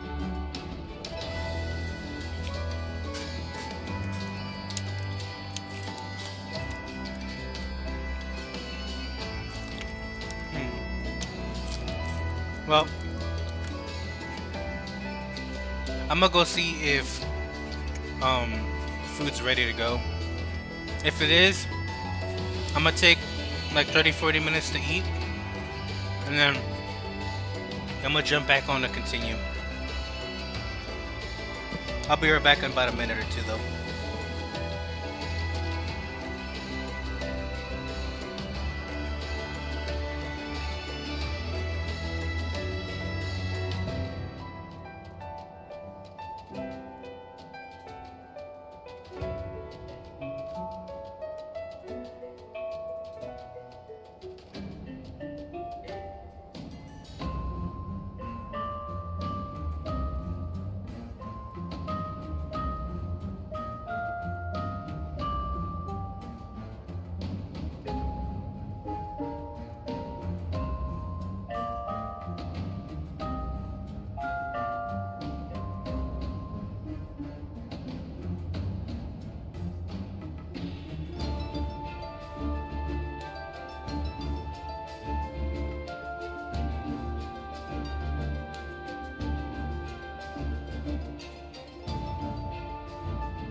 Okay, so food is on the way.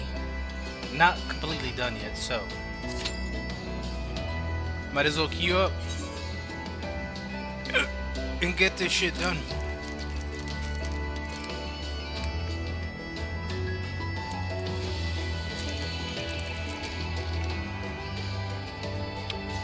$16 minutes.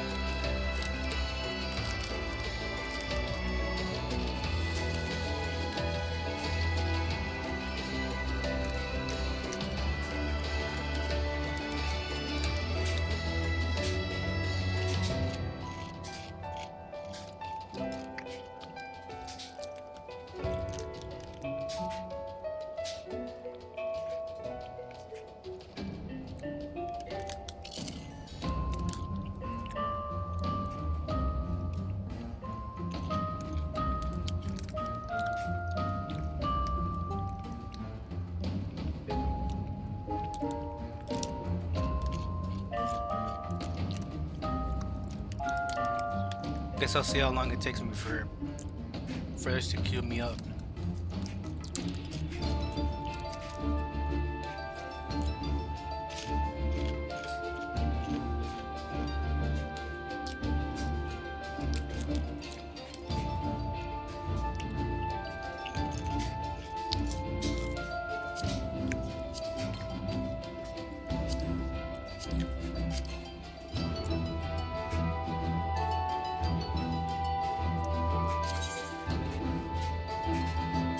So yeah, we're still on the end of Shadowbringers.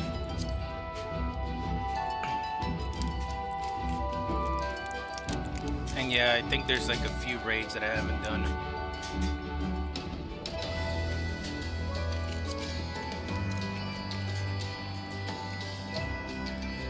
Same with side stuff.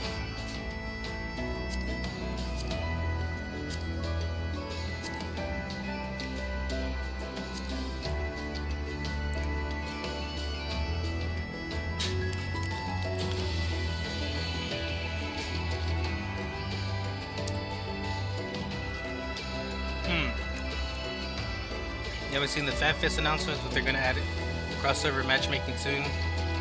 So general queue times are gonna go way down across the board. Oh, that's fucking cool. It's about time, honestly.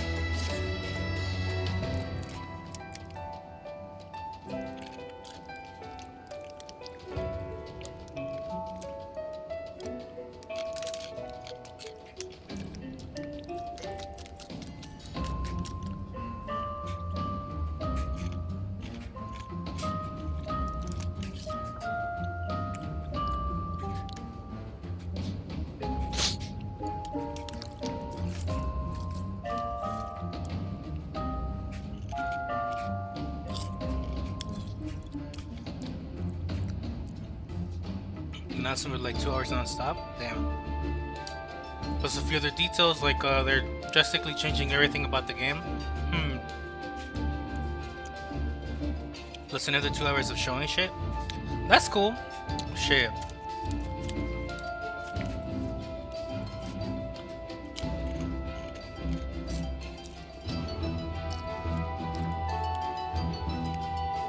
So like, are they gonna do anything to like overhaul the game, like in terms of like the engine and like the graphics and stuff like that, or no?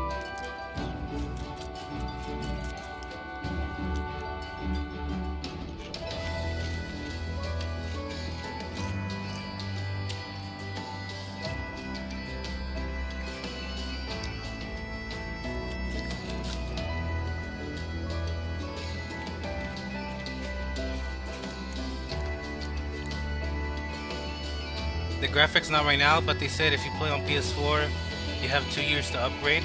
Oh, okay.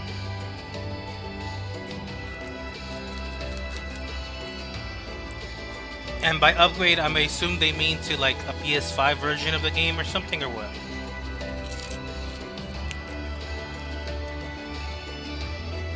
They've been updating gear sets every single patch. PS5 or PC, yes? Oh, okay, gotcha.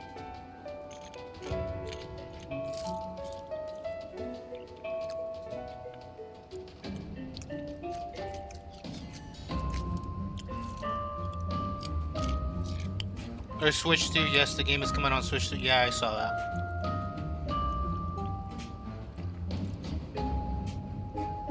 Which was surprising to me a bit. Considering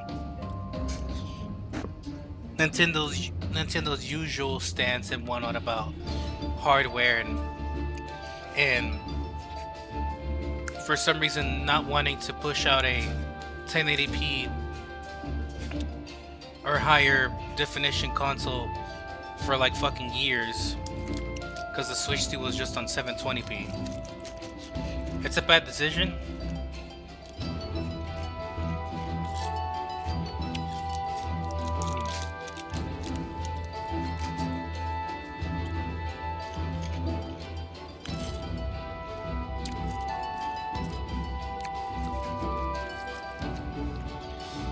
Next, you're gonna tell me they're gonna do like a Mario fucking crossover or some shit. Switch 2's only a little bit better than PS4, so we're gonna be bottlenecked by it. Yeah.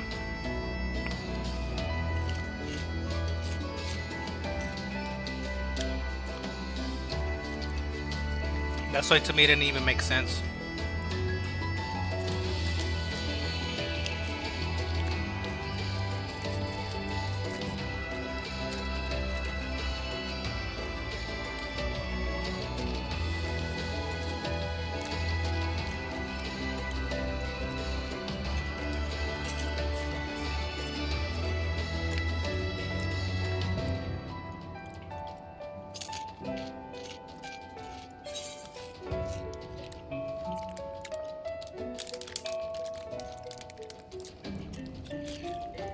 They're adding a new way to do combat called Evolved Mode, where a bunch of buttons are gonna be on one key.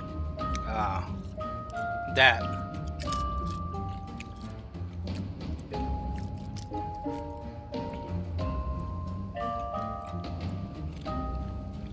That sounds like more like making the game able to be played by someone that has accessibility issues.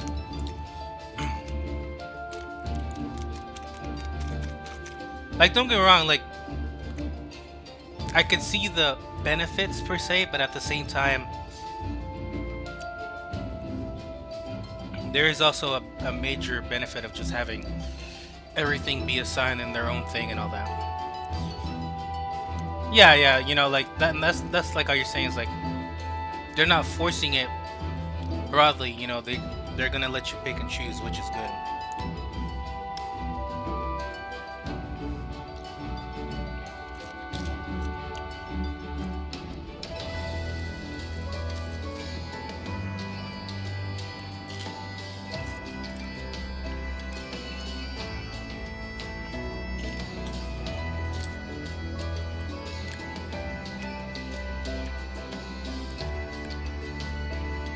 They're also changing how we get gear.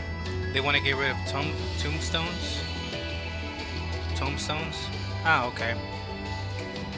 I wonder what they're gonna do once they swap it out, though. You know.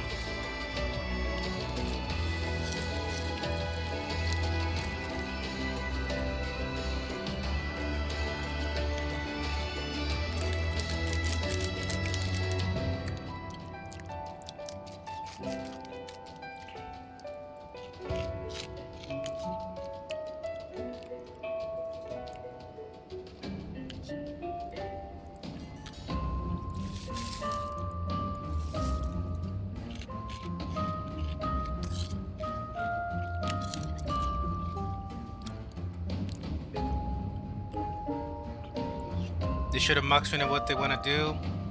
You'll have to watch the fan fest, or at least the recap of what they announced because it was huge. Yeah, I'll have to look it up.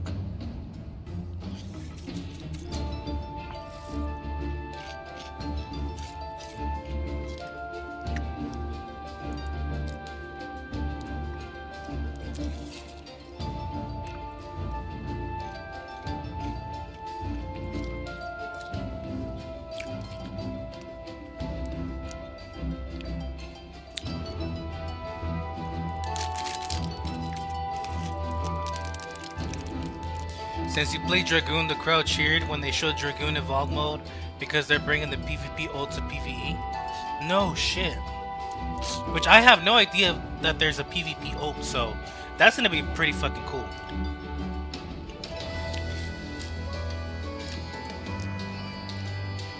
I definitely have to look into it now.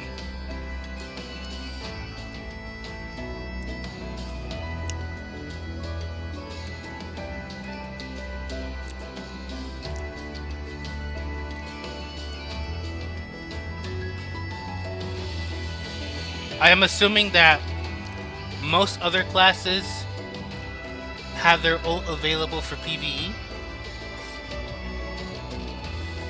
You jump in the air and you move your cursor on where you want to fall, you become a nuke basically. Bro, that sounds fucking cool. That's basically what Estinian did on the cutscene earlier. In the fucking... in the dungeon. Where you just basically just did Stardiver mid-air on the fucking enemy.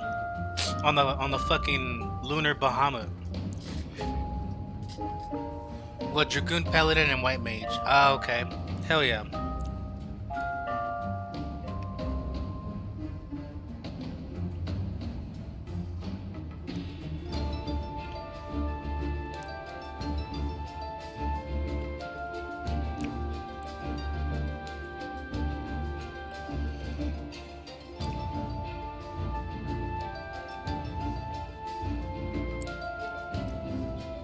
Yeah, kind of like that? Okay.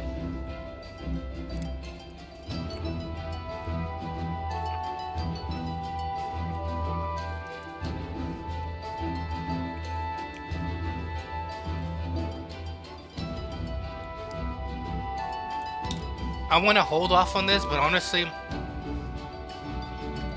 I've been queued up for a good bit, and honestly, I might as well just knock this out right now instead of later, because then I'll have to redo the queue, I guess. It's really cool. You should look for a recap at least. Yeah, I'll have to pull one up.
I don't know why being in this little like encampment area with like these little makeshift tent things reminds me of this like big tent that you and your party round up in before doing the Buster quest in PSO2.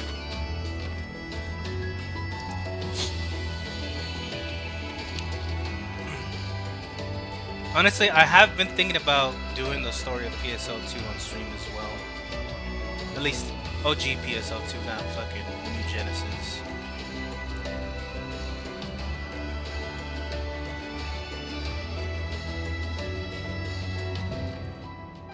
which I'm pretty much gonna like blitz through it. But yeah, it's a pretty chill story.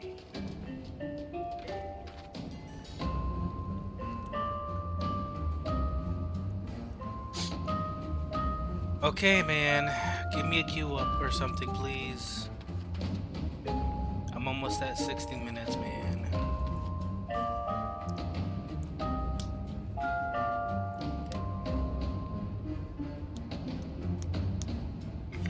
Excuse me.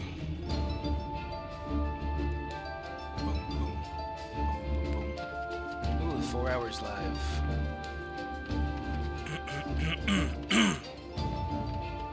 Excuse me.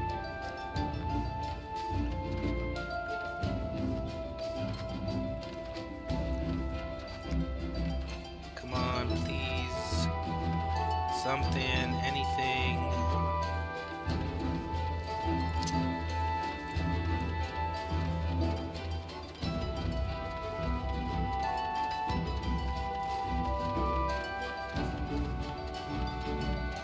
I'm just like, why can't you go through there?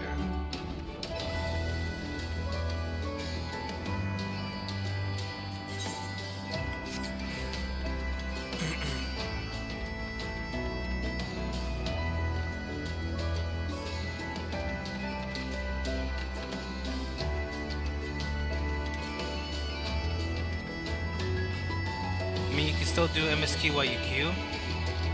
Yeah, I know.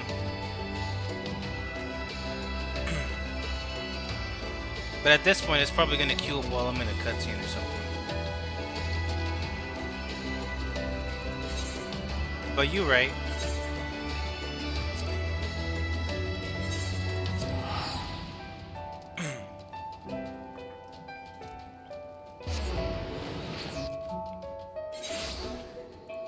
The Locas.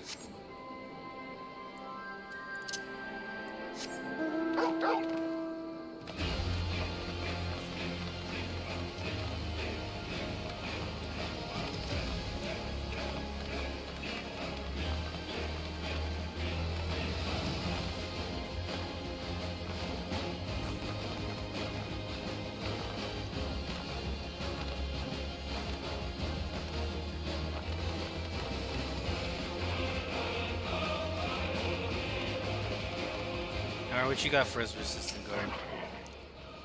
We've been expecting you. While some few guests have yet to arrive, the lens leaders are all present. Shall I show you in? Yeah, sure.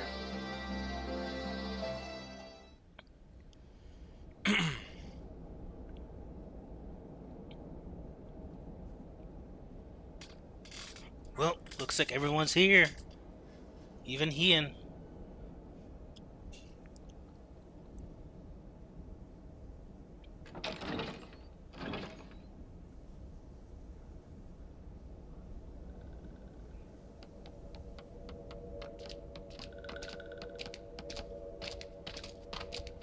Holy shit. Looks like they all showed up. Esteemed guests, you honor us with your presence. As there is much to discuss, let us begin. Information on our taken brethren you have, yes? Hear it we would!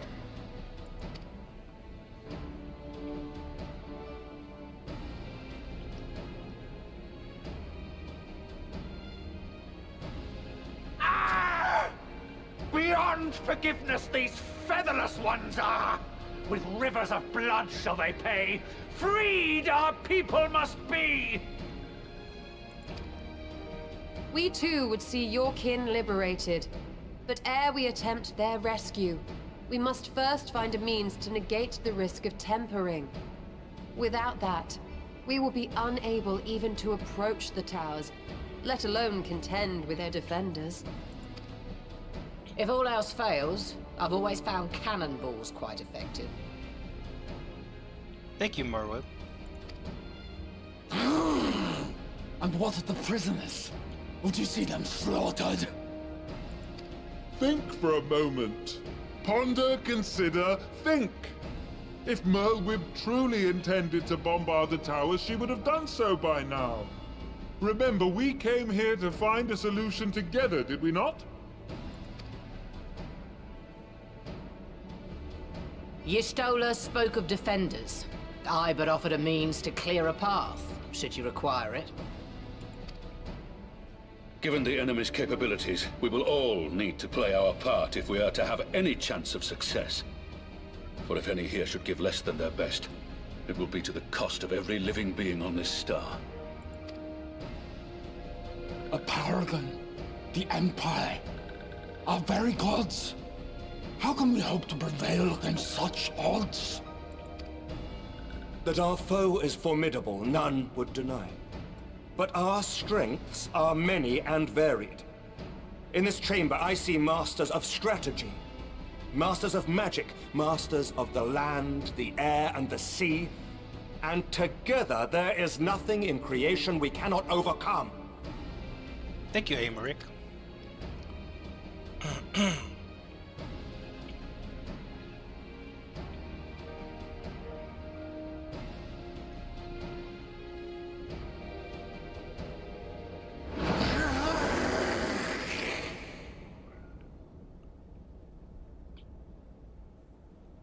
I beg your pardon?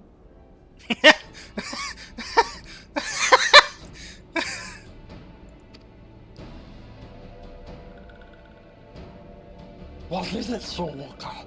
Do not express your passion thus. A little city without gills, perhaps? Suffice it to say, I am proud to be counted amongst Eorzea's finest. We Sahagin will play our part. I don't like the way he talks. Not one bit. We kobolds have not forgotten the crimes the Overdwellers committed against us in the past. But today we look to the future as allies united in purpose.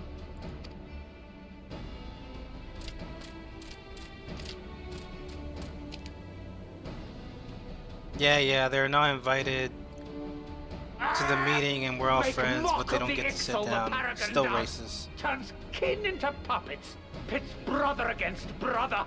Free them from his grasp, we shall. As Patriarch Zadar will attest, the Scions have granted us a means to free your brethren from their thraldom. This boon we will gladly share, that your people might never be enslaved again. We accept! We accept! Praise be!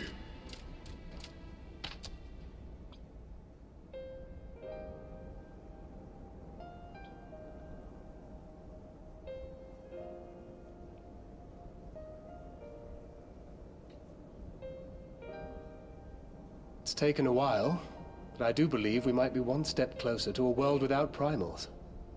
Would that Minfilia were here to see it.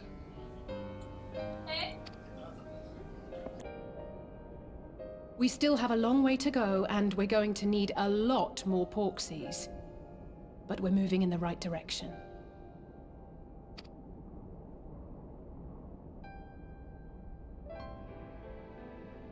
If I may have your attention, there is one other point I would like to raise. As we can all agree, freeing those held captive must take precedence over every other concern. But experience has taught us that none save those with the capacity to resist tempering can hope to enter the towers unscathed. And even once inside, a still greater threat may yet await them, that which we call a primal. Needless to say, if we are to succeed, engaging with such foes can only ever be considered a last resort. And so I move that we seek to prevent them from being summoned in the first place. Yes! Both prayer and ether are needed for the ritual. Should either one be denied, the summoning would fail. Indeed. And so we must endeavor to discover the source of the ether on which the process depends. Do so, and it may present a way to halt the summonings, or perhaps even neutralize the towers entirely. A promising proposal. While you are conducting your investigations, however, we will need to remain vigilant, lest the Telophoroi commit further abductions and summon primals ere we have the means to prevent them.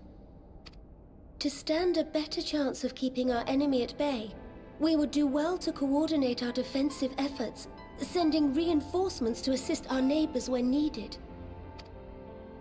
We Amalja would have been overwhelmed were it not for our newfound allies. But say the word, and we shall come.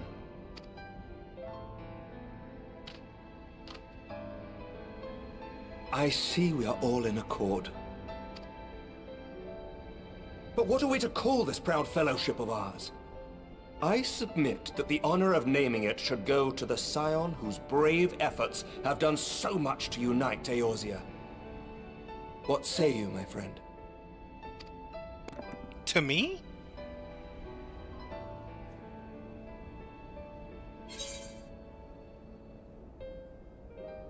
The Grand Company of Eorzea. I mean,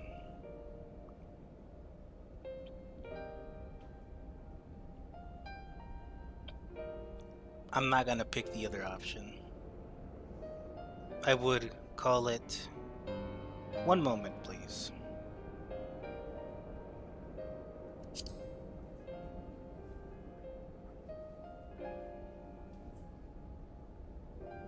But that's the name I...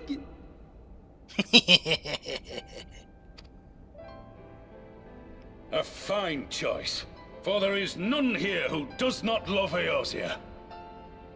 That was our former squad's name. Aye, in that we shall ever be united. United in our gratitude for the realm that gave us life. Then let it be recorded that on this day, the Grand Company of Eorzea was born.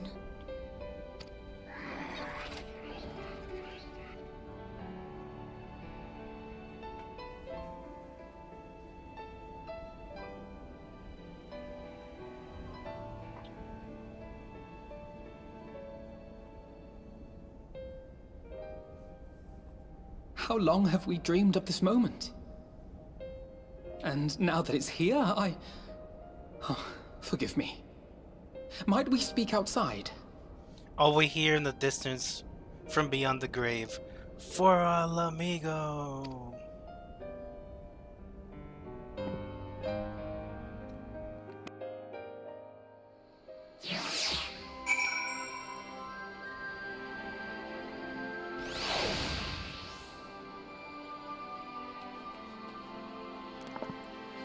Alright, let's see what they say. Forgive me for observing, but Alphino seems less than jubilant. My thoughts shall be rectified by the fate of poor Ironvold. It's a pity it took the threat of annihilation for everyone to cast their grievances aside, but better late than never, I suppose. Grand Company of Eorzea, I wonder what Rion and the other former Crystal Braves will make of it.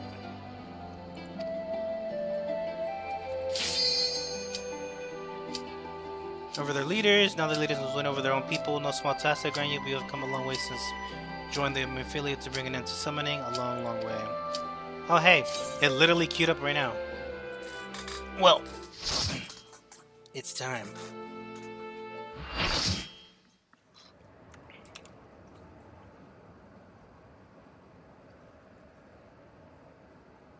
Come on. Oh, I hear the music.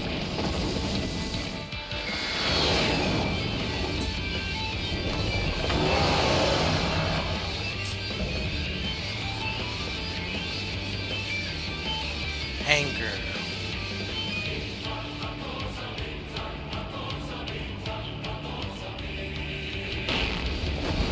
I'm just glad it didn't pull me mid-cutscene.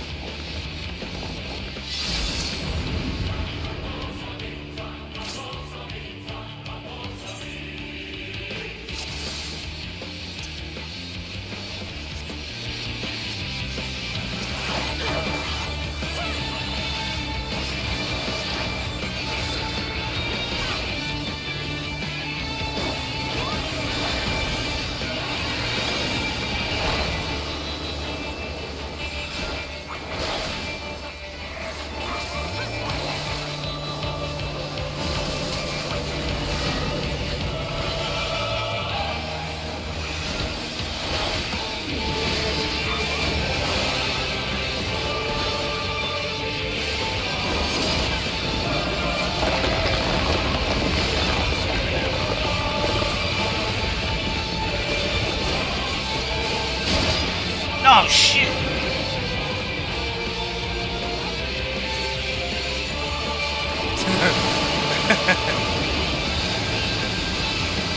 That's what I get, I guess.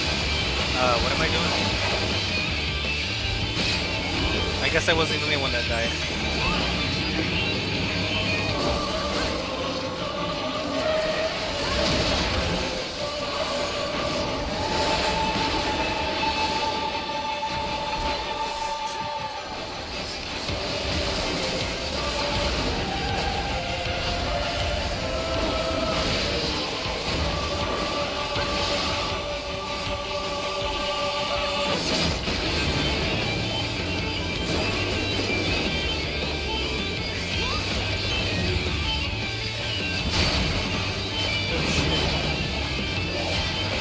Pretty interesting attack.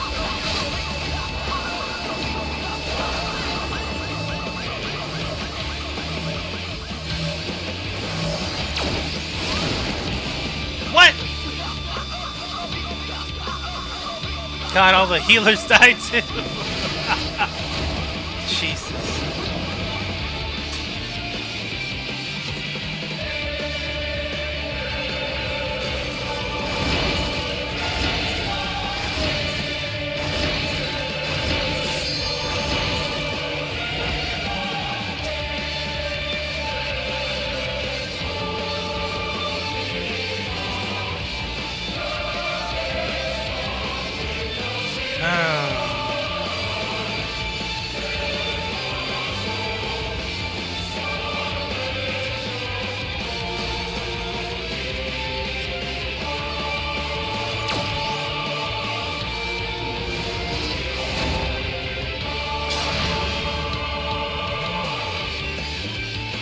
Well, now it's just 3 of them.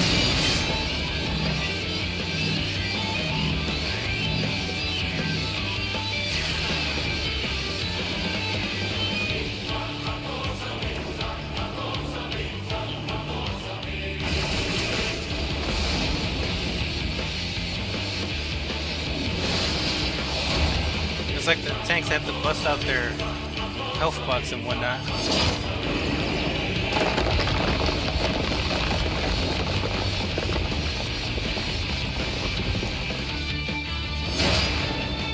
And there they go. It's just 1 DPS now. That's fucking good. That's fucking good.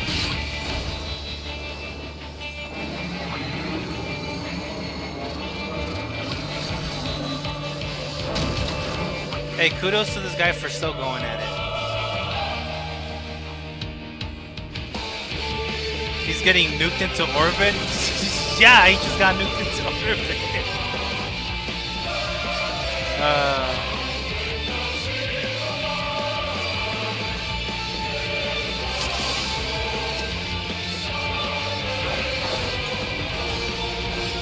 Alright, we got this. I gotta make sure I didn't fucking kill myself.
Not gonna lie, playing Black Mage sounds pretty cool too.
Black Mage is one of the few jobs I do not like.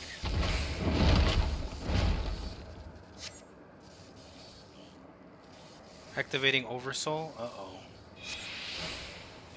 Increasing pilot override rate to 100%, commencing force shutdown and system restart. Synthesize RSI switch in Oversoul mode, loading data sample. GG, you beat the easy part? Yeah, I had a feeling.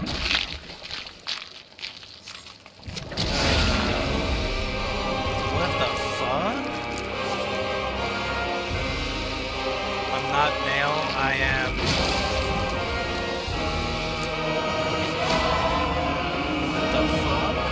That's fucking cool. I am Nell Van Darnus. Come to purify this forsaken land. You. My limit gauge is reset! Impossible!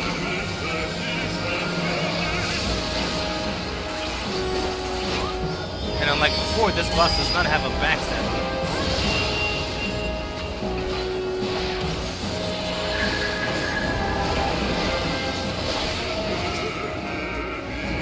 What do I gotta do?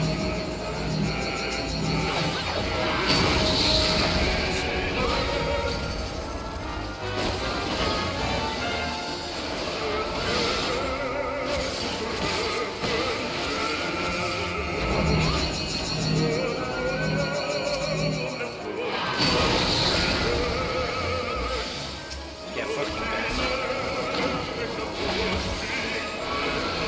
If you play the hour raids, you would be losing your shit. I need to fucking play him, what the fuck?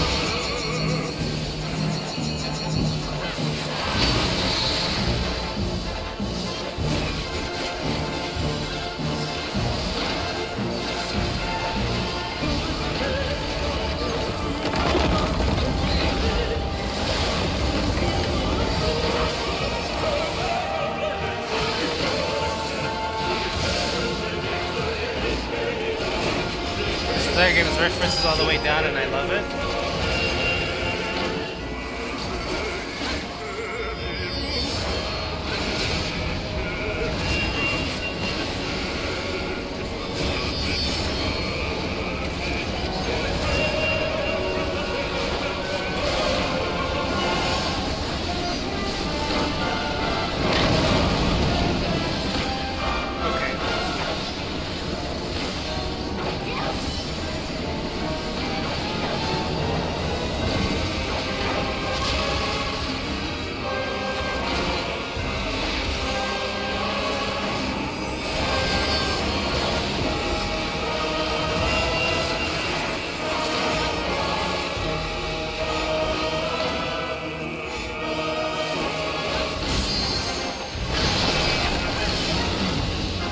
Am I supposed to stand on this shit? Or is that them?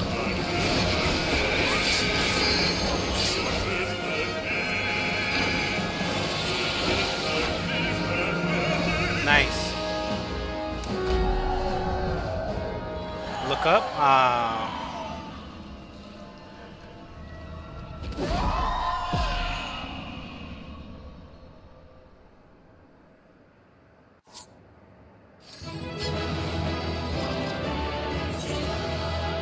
Here you go, tank.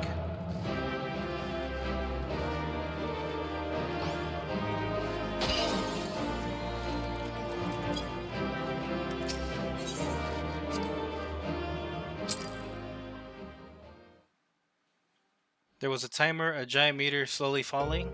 No. Oh shit, yeah, because he mentioned Dalamud.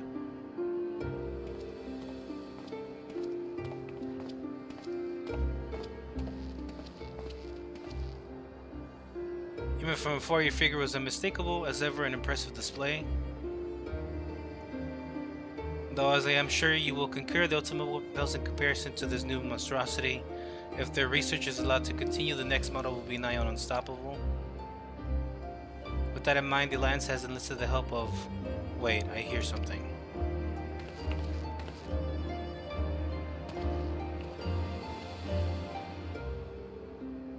Oh, hey.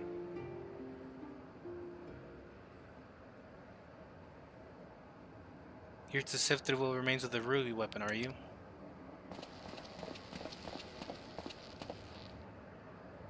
Ellie, what do you think you're doing? Ellie.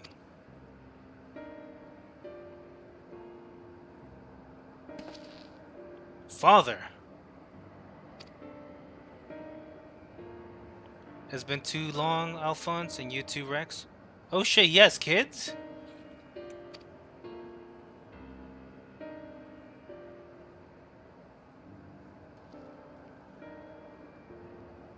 Given that the Empire is proceeding with the weapon project and making inroads into Eorzea, I suppose it was only a matter of time until our paths crossed. It's complicated? Yeah, I bet. It's wonderful to see you again, Father, although I can't say I think much of the company you've been keeping. I know a lot's happened, but I'm just glad you're alright, and now you can come back to Garlemald with us. My days serving the Empire are over. Because you're suspected of assassinating Emperor Varus? But we know you never do anything like that. There must be a way to prove your innocence. And everything can go back to the way it was.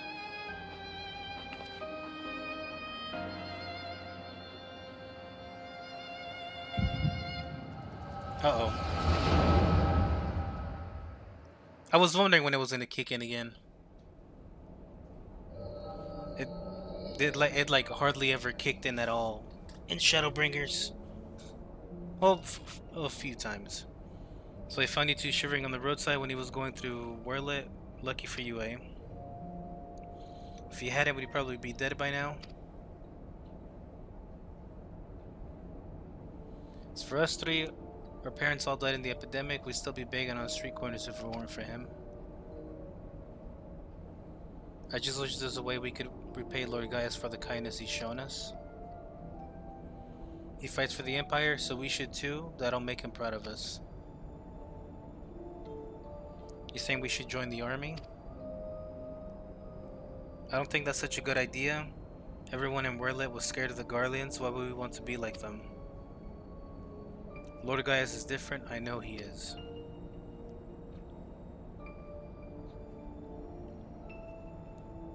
You're right. He always says that the strong should lead the weak. Maybe that's why he took us in.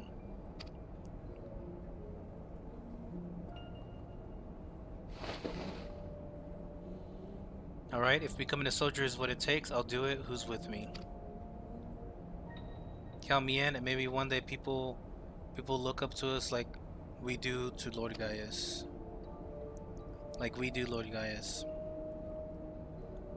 Then it's settled. From now on, we're all brothers and sisters fighting for the same cause. Brothers and sisters? Then that would make Lord Gaius our father?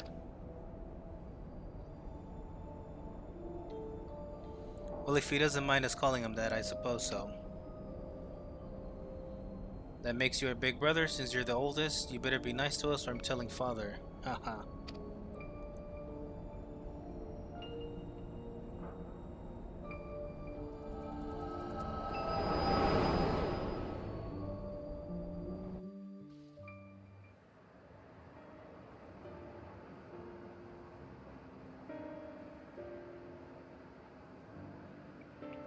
Father, since you went away, Allah has changed the Empire for us too.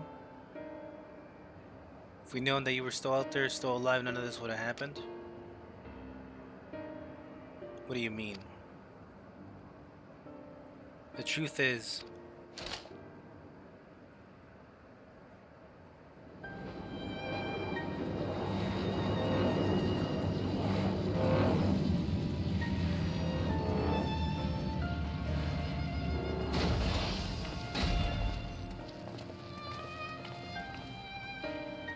if you must go, I will not stop you, but answer me this. Who is piloting the Rui weapon? We all know that Nell Van Darnus has not returned from the dead. Who do you think?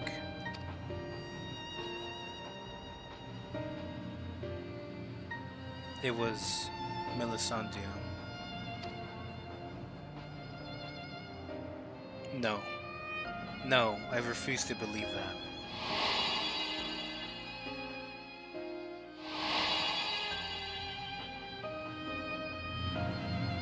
refuse to believe you would let that happen. She was a sister to you, to all of you.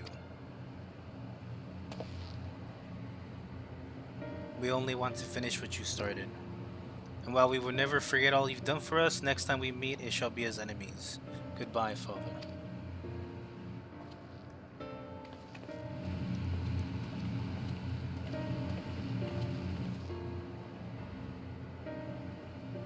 As for you, hero of Eorzea, you'll pay for what you did to Melisandre, I swear it.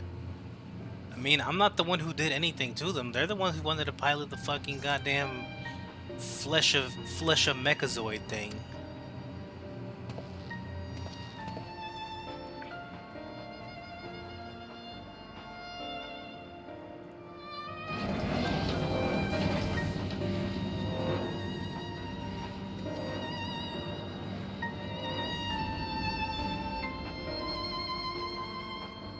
Because you raised them to be soldiers loyal to the Empire.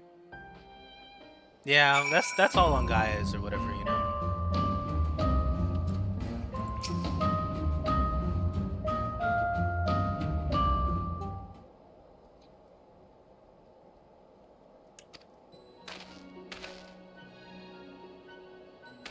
Well, look who it is.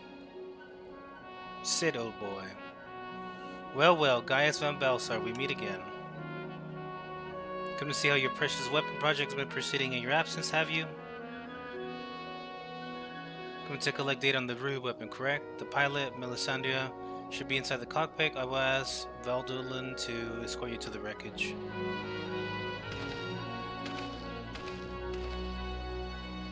Blind loyalty is a death sentence? Yeah. Any idea who this Melisandre is? Any crony of his, perhaps? His daughter, basically. One of the orphans. Gaius always did have an eye for talent and a mind to nurture it. In fact, Livia Sans Junius was another protege of his. He even took me under his wing when my father became obsessed with the Meteor Project. It's strange that I felt closer to Gaius than my own flesh and blood. Did my father and countless others lost their lives in the Bozja incident? Although he was acting under Emperor Solus's orders, he masterminded the whole thing. I begged him to reconsider, to put an end to this madness. My words fell on deaf ears. So when I turned to Gaius for support, but he was as much a pawn of the Emperor as my father, and he refused to intervene. And when my turn came to serve, I defected and fled to Eorzea. I blame Gaius as much as any of them, perhaps even more, for the barbaric acts carried out in the name of the conquest. In the name of conquest, but when we met at the Praetorium, all the hatred that had been festering inside me seemed to fade away, and I remember the man I once respected. To think the dreaded Black Wolf was a mere plaything of the Ashians, who left him broken and disgraced, having sent thousands of his men to early graves, is more than most could bear, and now the lives of the children he raised hang in the balance. Any personal grievances I have with Gaius can wait.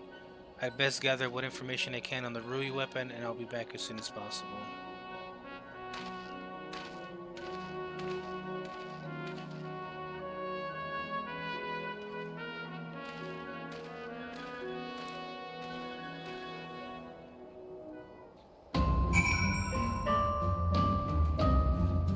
Alright, well, food is ready, so I'm gonna go get some of that.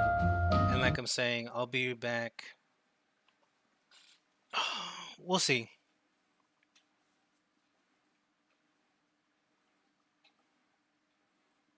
We'll see. But anyways, for those of you guys lurking and chilling here with me, thank you guys so much for stopping by the stream. Hope you guys had a good time, having a good day. Tomorrow I go back to work, unfortunately, so I won't be on until later in the day. So, we'll see what's up. I might stream for like an hour or two, maybe 3 or 4. But until then, I'll catch you guys later. I hope you guys have a good one. Peace out, y'all.